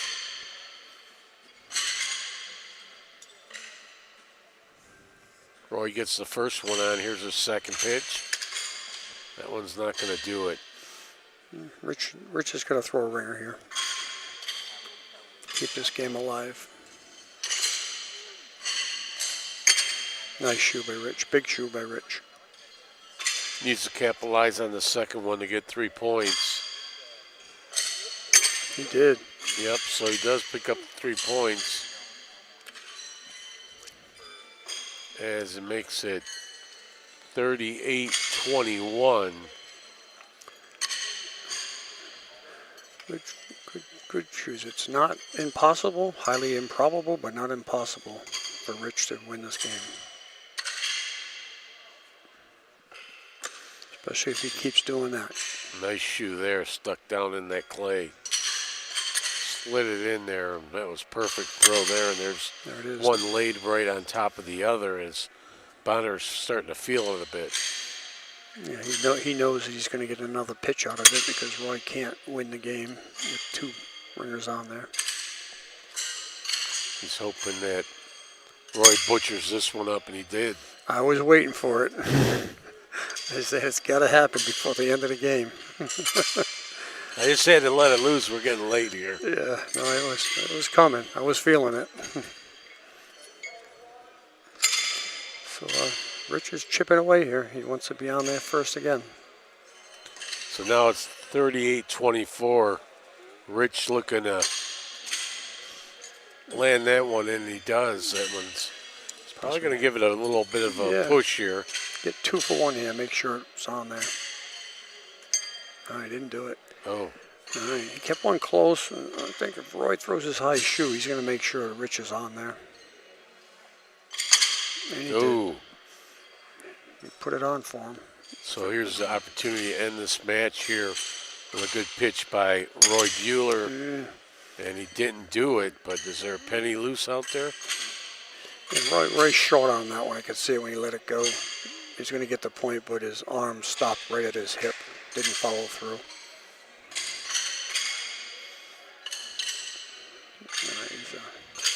Rich is on the edge here now, with Roy sitting at 39. Just cranked that one just to the outside, and here's the other one. Oh, big opportunity here by Bonner to get 6 points. Absolutely is, and he's got to take advantage of it. That'll put him at 30 points. He gets it. He needs to string both of them together. There's one.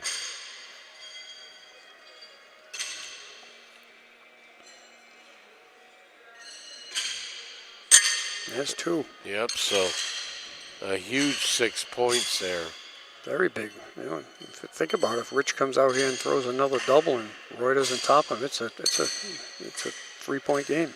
Right, so 38-30 as Roy Bueller, 39, he picked up the penny somewhere down the line, so just 1 point away. Bueller with 39, Bonner with 30. Nice shoes by Rich.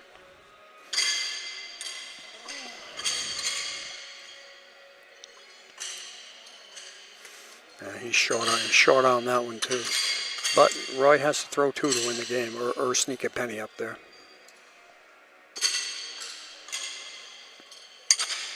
Ooh, short one there. There's but his could penny. be his penny, yeah. You're right. So this ringer will be big if he throws it. He did not. Oh, he might have. Oh no, Rich has a ring around there. That's right. So Rich is going to come away with 3 here, I believe. Yep. Yep.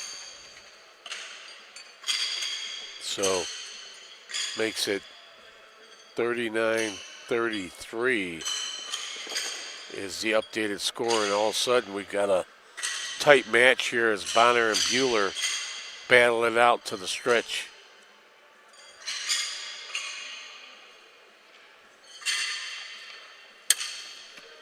Rich Bonner is rolling right now to keep himself in this game. He was down Wow. 20 points. How about this? He was down 20 points. You're absolutely right. 20 points, and he's still trying to close this one in. That one, This could tie the game if Roy misses this.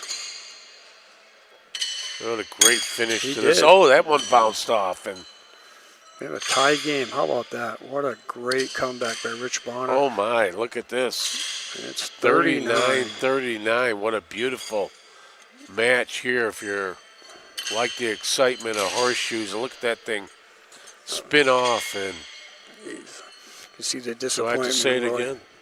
Roy feels like he butchered that one up. That was awesome. Man, oh man. All right, I got to 2 study I'm done. up. I got to study up. That was good. So here we go, the stretch run here. Tied up 39 apiece. Yep. What a comeback by Rich Bonner, but a little help by Roy not making his shoes. And Boy, Rich is stroking it right now. Roy's feeling it right now. Rich. All right. So here's the opportunity for the butcher to put it away. He's got to cover a ringer, and then he's got to do his thing. Just needs that penny then. Oh, that might be his penny right there.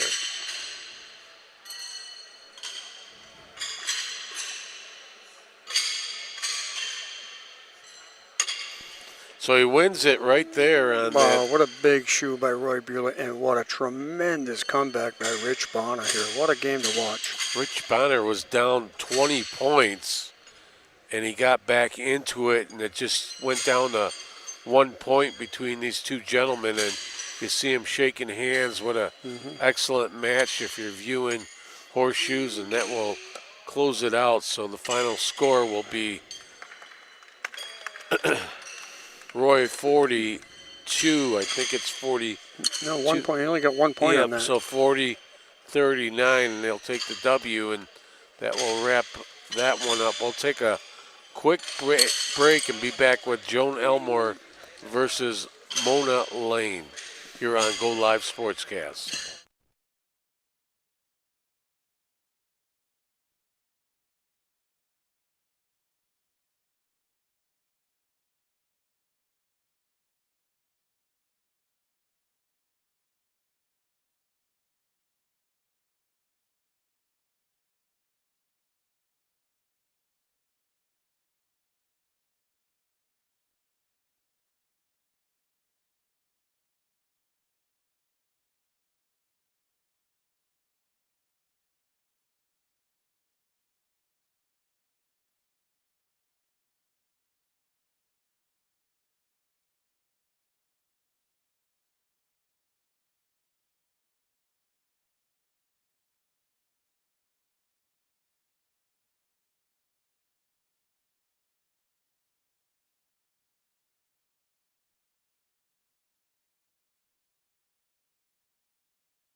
All right, back here live on Go Live Sportscast. Our next match is Joan Elmore against Mona Lane. So I'm Frank. He is Dan. I am. Hey, look, it's spelled right. We're going to have a good game here at Joan Elmore. We've had her a couple of times. We all know all about her. 10 world champions, great horseshoe pitcher, and great person all around. So Mona Lane is 38 years of age. She's a tax specialist. Here's Joan right here, the crafty veteran. That one skipped off, so Joan right now has, get this one in here. She's down 6. And that last game we watched was incredible. Goes to show you that you could throw all the rings in the world, but that 1 point made the difference for Roy. So Mona will come out here with 6 points here in the early going. He's not putting that up there, so maybe they didn't start yet. No, I thought that was a down and out. Here we go. That's what Dalton told us.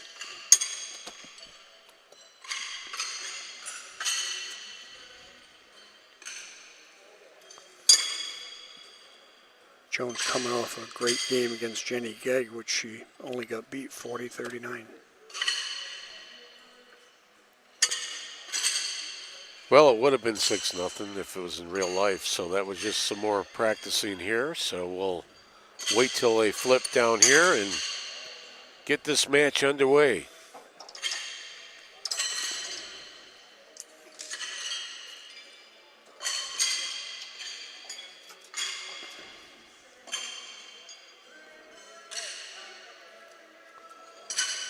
Little chit chat by the ladies down there, and Yeah, it's Mona's first time on the cameras, so Joan was just letting her know about the camera being down there and try to measure the points from the other side. telling her if anything goes wrong, blame that guy over there. Call the ref. Hasn't been busy since the last game.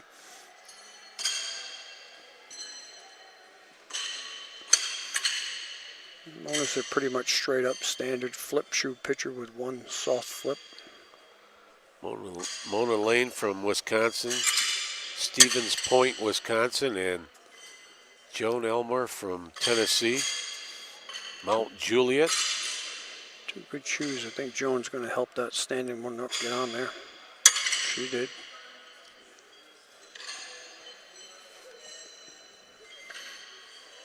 Second pitch from Joan. Oh, that was a curveball. It made it.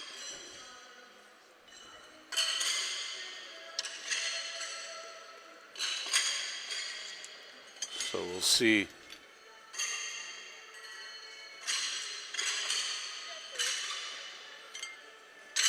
Two dead, 3 for Mona. Takes the early lead here. 3-0.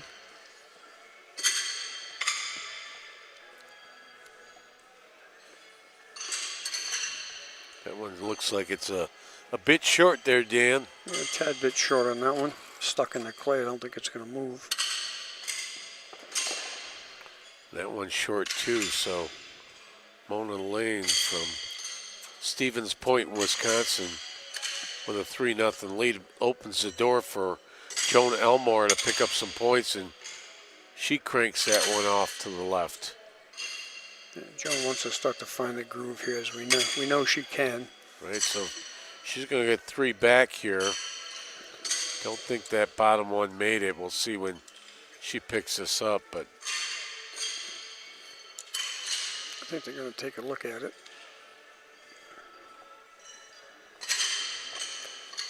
yeah, that's going to be real close. Yeah, they're going to find one of their tools. And again, if it was me, I wouldn't even bother. I'd just call a judge and get him out there and let him call it.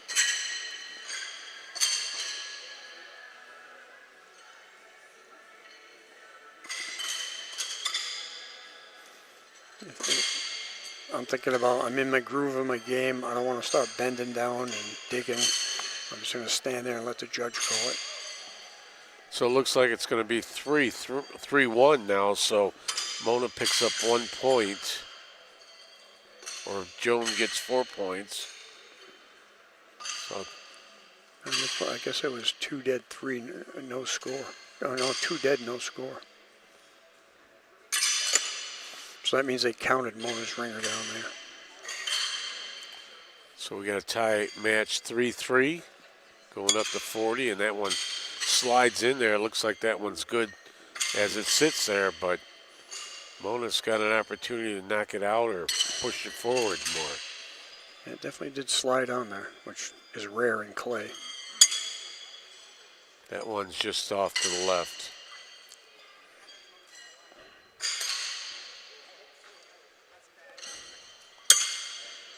That one can't see from the other angle, but Might have hooked the pole. here's that replay of the second one as I just slid in sideways and Yeah, hooked the pole. I think Mona said, Joan, that's 2 dead 3 for you. so Joan will move up to 6, make it 6-3. Joan showed us her big bruise on her left thigh the other day from hitting her thigh with one of the horseshoes that she was pitching. Joan, that's a great shoe by Joan. Joan is still one of the best players out here. Even though she struggled a little bit, she is, when she can fire them away, she's as good as anybody. Hence, she's a 10-time world champion. 20-time state champion of Tennessee. And looks like we're going to have a 3-score for Joan as one's canceled out. Joan's going to move up to 9-3.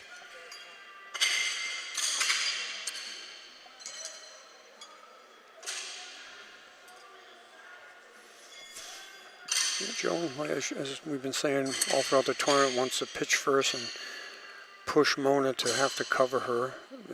Mona's only her second time playing in championship class. I know she made it last year in Utah. I was out there and saw her pitch there. So she's nearly a rookie in this class, but she's here for a reason. Current score, Joan Elmore 9, Mona with 3, and she hangs one on there. Mona Lane has an opportunity to get 3 points back here.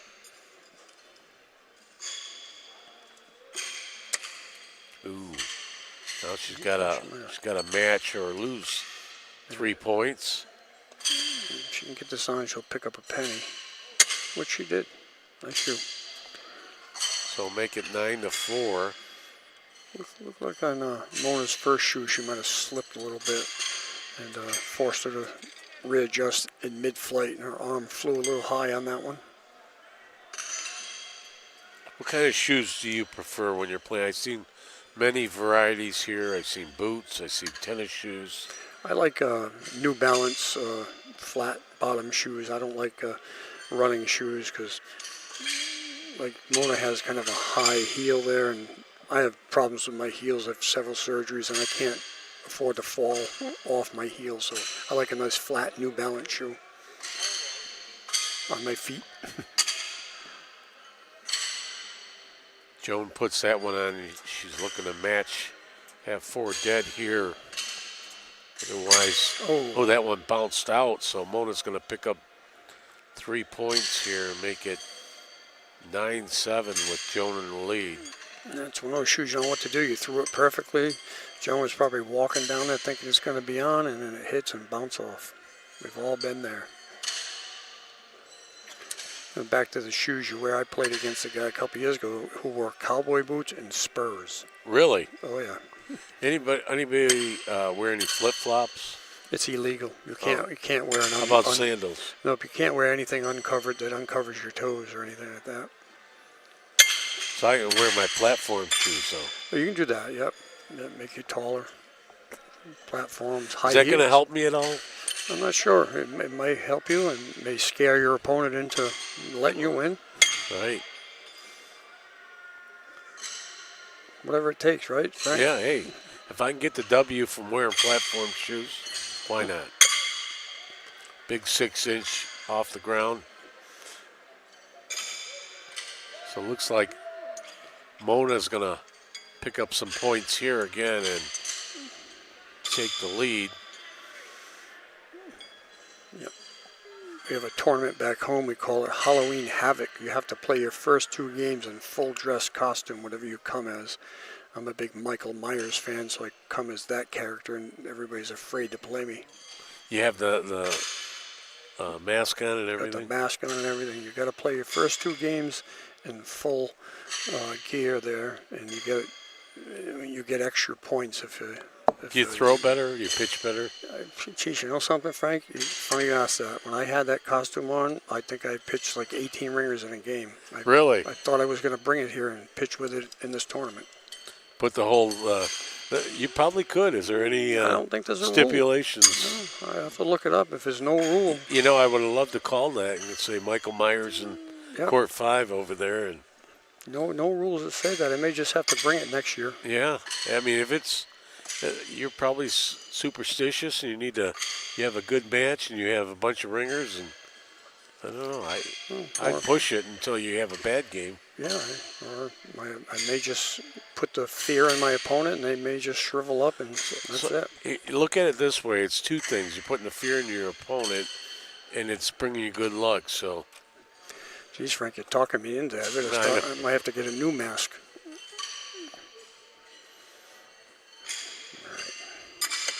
Mona's on a little run here, taking the lead 16-9. Yep, 16-9. Mona Lane in the lead. That one looks like it's leaning over. From our camera view there, and Jones ready to fire away, lefty. Oh, we've got twin shoes there. I don't know if any of them are on.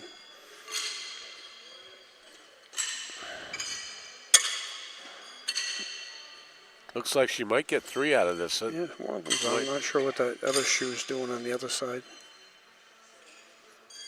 Here's a replay of the last pitch from. No, she got 6 out of that. Imagine that. So Found a way to get that shoe leaning to go on. tight match here, 16-15. Lane over Elmore. As Joan will pitch away now. Just missed a pole on that. That's what Joan wants, to reach the pole like that, but she wants to get it on the pole and not land beside it. We've seen a couple of matches where Jones starts zinging that horseshoe and she strings it out about 5, 6, 8 ringers in a row. Very capable of doing that at any time, she is. Well, very impressed with Mona. Like I said, I haven't seen her pitch much, but anytime you're playing up at this level, there's got to be a reason why you're there. She's going to pick up 3 points here. Yeah, you know, if she were to squeak out this victory, you're going to remember this match for the rest of your life. You're playing one of the legends of our sport here.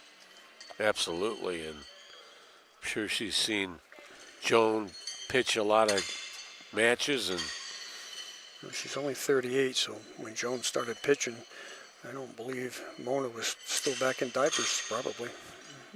Absolutely, I'm sure. But probably if she took up what happened there, it was. Joan went to pull her shoe up and she dropped it. She thought she disturbed Mona, but I see Mona wears an earbud. She probably didn't even hear it. Nice shoes by Mona. Very impressed here.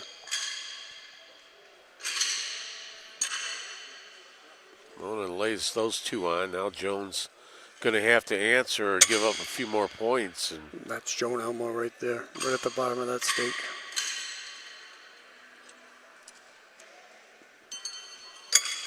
Ooh, that one's going to cost. So Mona Lane will pick up 3 points, make it 22-15. Here's a replay of that last pitch from Joan, and she just. Well, that's the one that went on. The second one is the one that just hit the stake and rolled off. So 22-15, Mona over Joan. If you saw the height of those last 2 shoes Joan pitched, the second one was a little too high, so it sailed on her. Mona's still banging the ringers here.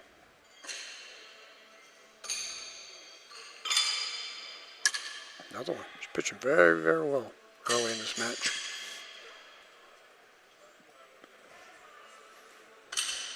So now Joan Elmore is going to have to start stringing some in a row here, some of these ringers, and tighten this match up. And that one did the spinorama as Joan just looks up to the sky on that last pitch. It's another one where you think you did everything right and the results just weren't there.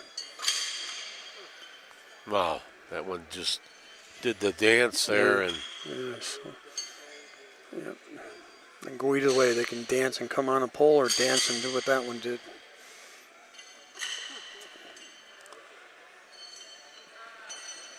oh, that one. What happened there? Yeah, I think it stuck to her hand. Yeah. She should get that out of her head. That's a great. That one stood up in front of the pole. Big chance for Joan here. Joan can pick up 6 points here if she lands a couple in the row and get back up to respect within reach of her, but that one off to the right of the stake. She got that one. So she'll pick up 3 and get up to 18. Joan Here's won. that one that got away from. Oh, yeah. Yeah, she looked down at her hand. I think sometimes I wear a glove. Sometimes if you don't get all the clay off your shoe, you'll get a piece on there and you don't realize it's there till you go to let the shoe go, and bingo, it goes straight up in the air. You want to keep that clay off for the feel of your hand. Right. Because the clay it's not wet, but it's damp, so it can be slippery on your shoe. For those at home watching, we play on real clay. We don't play on sand. This is real thick clay that where the shoe lands, it usually stays. Elmore lands her first 2, and So Mona's got a little, I would say, a head block here. She's got to get over that. so Joan looking to pick up some points here. She'll get at least 3, and that's what she'll end up with. So she'll move up to 21, and this thing's starting to tighten up a bit. Yeah, that was the second shoe Mona threw was very important for her due to the fact she threw such a bad shoe. To come back and throw a perfect shoe is really good. And that's what you need. She could have very easily folded it, but she didn't. 23-21, Lane over Elmore. First one up to 40, and each of them have thrown 17 ringers. And Jones looking at her fingers too, so I think the same thing there. She didn't get enough clay off the shoe, and it came right off her top of her fingers. And she made the adjustment. That's the professional she is. So now an opportunity for Mona Lane to get some points here and add to her total here as she's let Jonah Elmore get back into it. And there's a... That shoe's going to come out. Mona's very upset with herself. She just can't get that first shoe block out of her head and throwing it short. 3 in a row from her. Just take a deep breath, take her time, and do what got her here. She'll be fine. So here's the second pitch from Mona Lane, and she lands that one. So Perfect. So that tells her she can do it. She's just got to get that first shoe. I always just say maybe throw the second shoe first. Tough to do, but sounds good.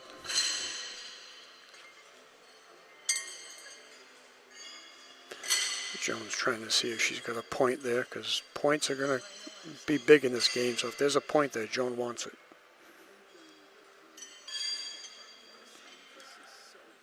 see if we're... They're going to get a measure. They don't like to carry the measures with them, the girls, so Right. Mona's going to run down and grab it out of her suitcase she has over there.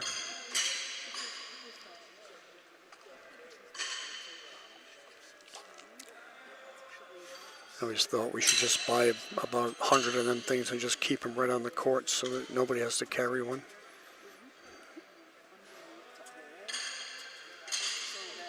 Let's see what the call is here. Too bad, no score. So it'll remain the same, 23-21, Lane over Elmore. So again, in that situation, I would have called a judge because now you got out of your rhythm. You had to run down to the other side of the court, measure, let the judge do his job and call him.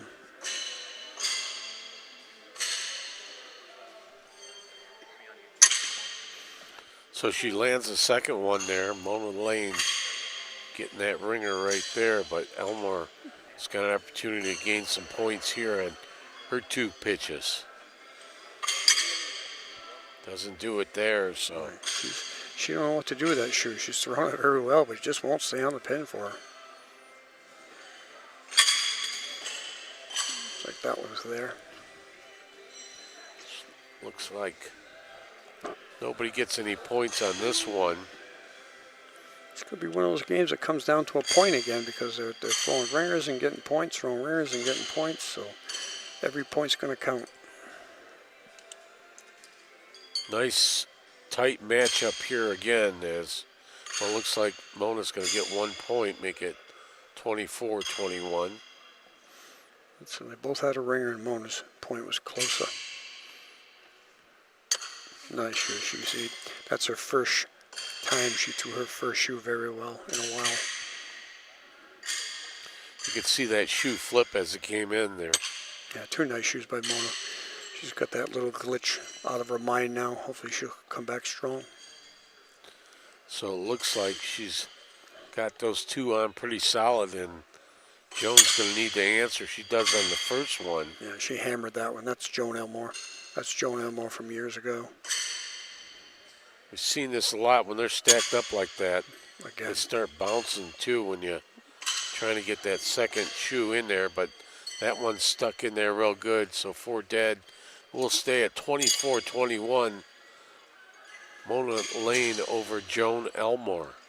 Yeah, both girls pitched 2 very nice shoes there to get that 4 dead. Gonna keep it up here. Joan will pitch her 2 shoes here. Another beauty by Joan. That's a classic right there from Got it. Joan Elmore.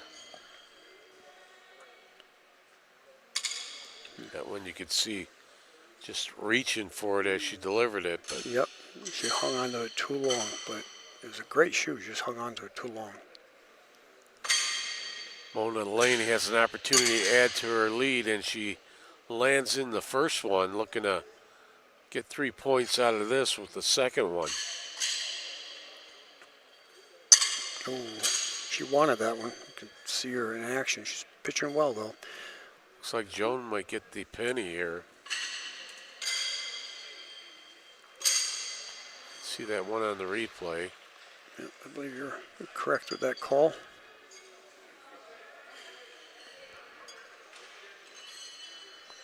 So she gets 22 up to the number for Joan Elmore.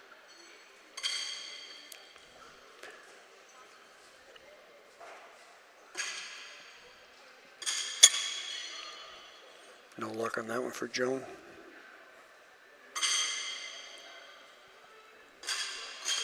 So many of these, what is it exactly? The shoe just is turned, that's hitting that stake instead of going on.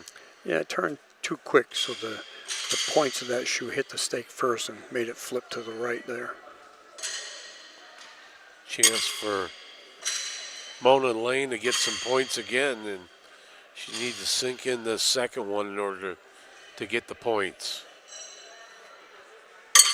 Oh, that one kicked out, so we might have a penny to give away down here, but maybe not.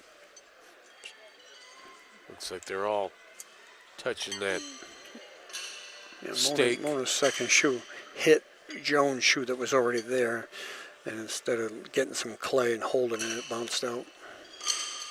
So Joan will pick up another point, tighten this thing up. Lane with 24, Elmore 23, and ready to fire away again.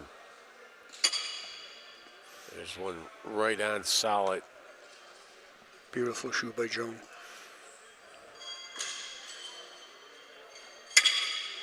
Wow. I'm not sure about that one. Bounce back, but let them measure it when they get down there.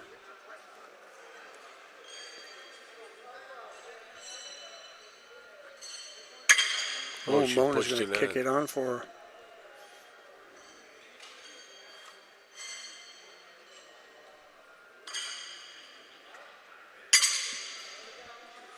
So it looks like she's going to come out with 6 here.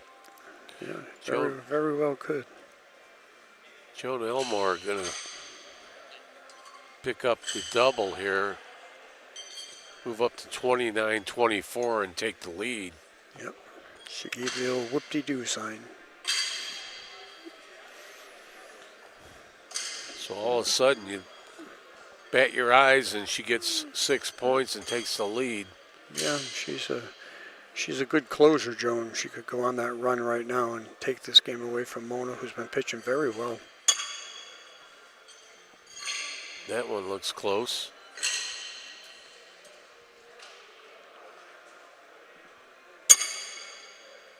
Yeah, I think we got that second one. It's a little iffy.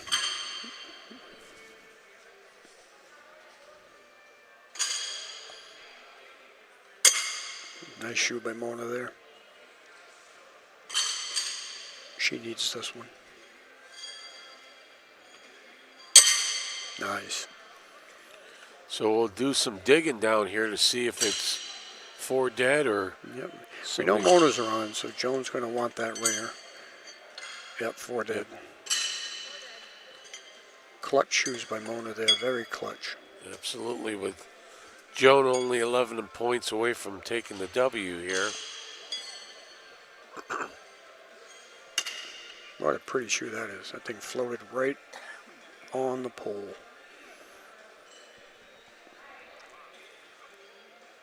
Another one. Wow. That one looks like that's in there too. Everything was perfect on that from Mona. Form, release, follow through, results. Joan needs to match it, not give up any points she does on the first one. So both of the shoes from Mona are buried in there. She needs to land this one for 4 dead. And that one's not going to do it. So she overthrew it. Mona's going to get 3 points out of this, make it 29-27. Good horseshoe match, a very good horseshoe match.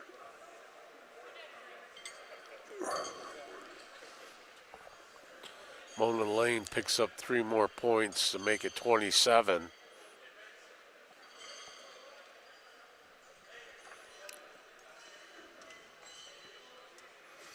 That one looked like it just came off her hand in a awkward way. Yeah. Some of the ladies wear their nails long, and every now and then you can hear it click on the shoe. I'm surprised it doesn't bother them often. She's got one on there, though. Opportunity here for Joan to land both of them and get 3 points and move closer to that 40-point mark. Nice there it shoes. is. So nice shoes. She's going to pick up 3 points here, 32-27. Here's a replay of it. That second shoe from Joan Elmore, and she gets 3 more points, 32-27. That's the veteran in Joan. No panic. She knows what she had to do, and she did it.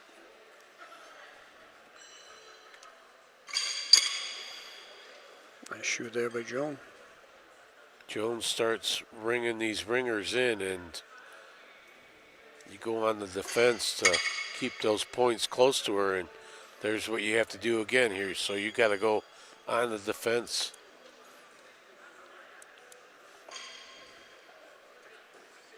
Yeah, Mona wants one at a time. So far, she got one.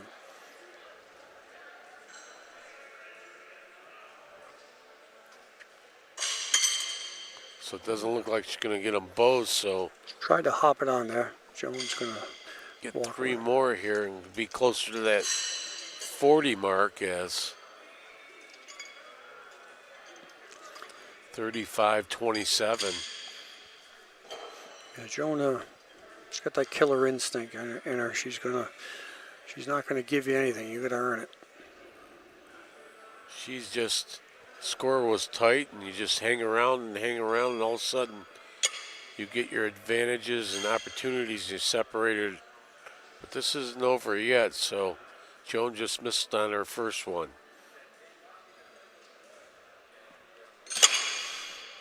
Could see the look in her eyes. She wasn't gonna miss that one. Now Mona Lane has an opportunity to get 3 points here on her 2 shoes. What Mona wants to do here is come out with something, whether it's 1 or 3. She wants something. She wants that scoreboard to move. Well, there it is. She got 3 points there, making it 35-30. And Mona's very impressive. We have a lot of young ladies here that are very impressive. So we had the future of women's horseshoes is looking very bright.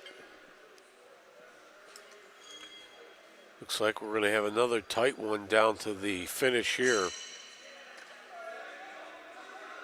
Very high shoe by Mona, just floated right on the pin. Second pitch from Mona Lane. That one Just missed. just a bit short. Caught the front of her first horseshoe. Jones got an opportunity to get 3 more points here if she sinks this one in. Yeah, she's the veteran she is. Watch the concentration here. There it is. Yeah. So She's, she pulls closer, 38-30. Here it is on the replay, that second horseshoe, as she knew it as she started walking down there. And she did. She's fun to watch. I could watch Joan pitch forever. Unfortunately, we can't pitch forever, but as long as she wants to pitch, I'm hoping there watching her. left-handed Joan Elmore. There it is again. She's just starting to get in the rhythm, and yeah, she's like a shark out there. She smells blood. ooh, that one's going to be close. But It's going to be close. we'll see what Mona Lane does. Mona's going to Either- play it like it's on there. Play it like it's on there, and she's going to take it away. Oh, Ooh, she- I think she moved it on. Yeah, it looks like she brought it up just a bit. We'll have to see here. Oh, my so it God. is.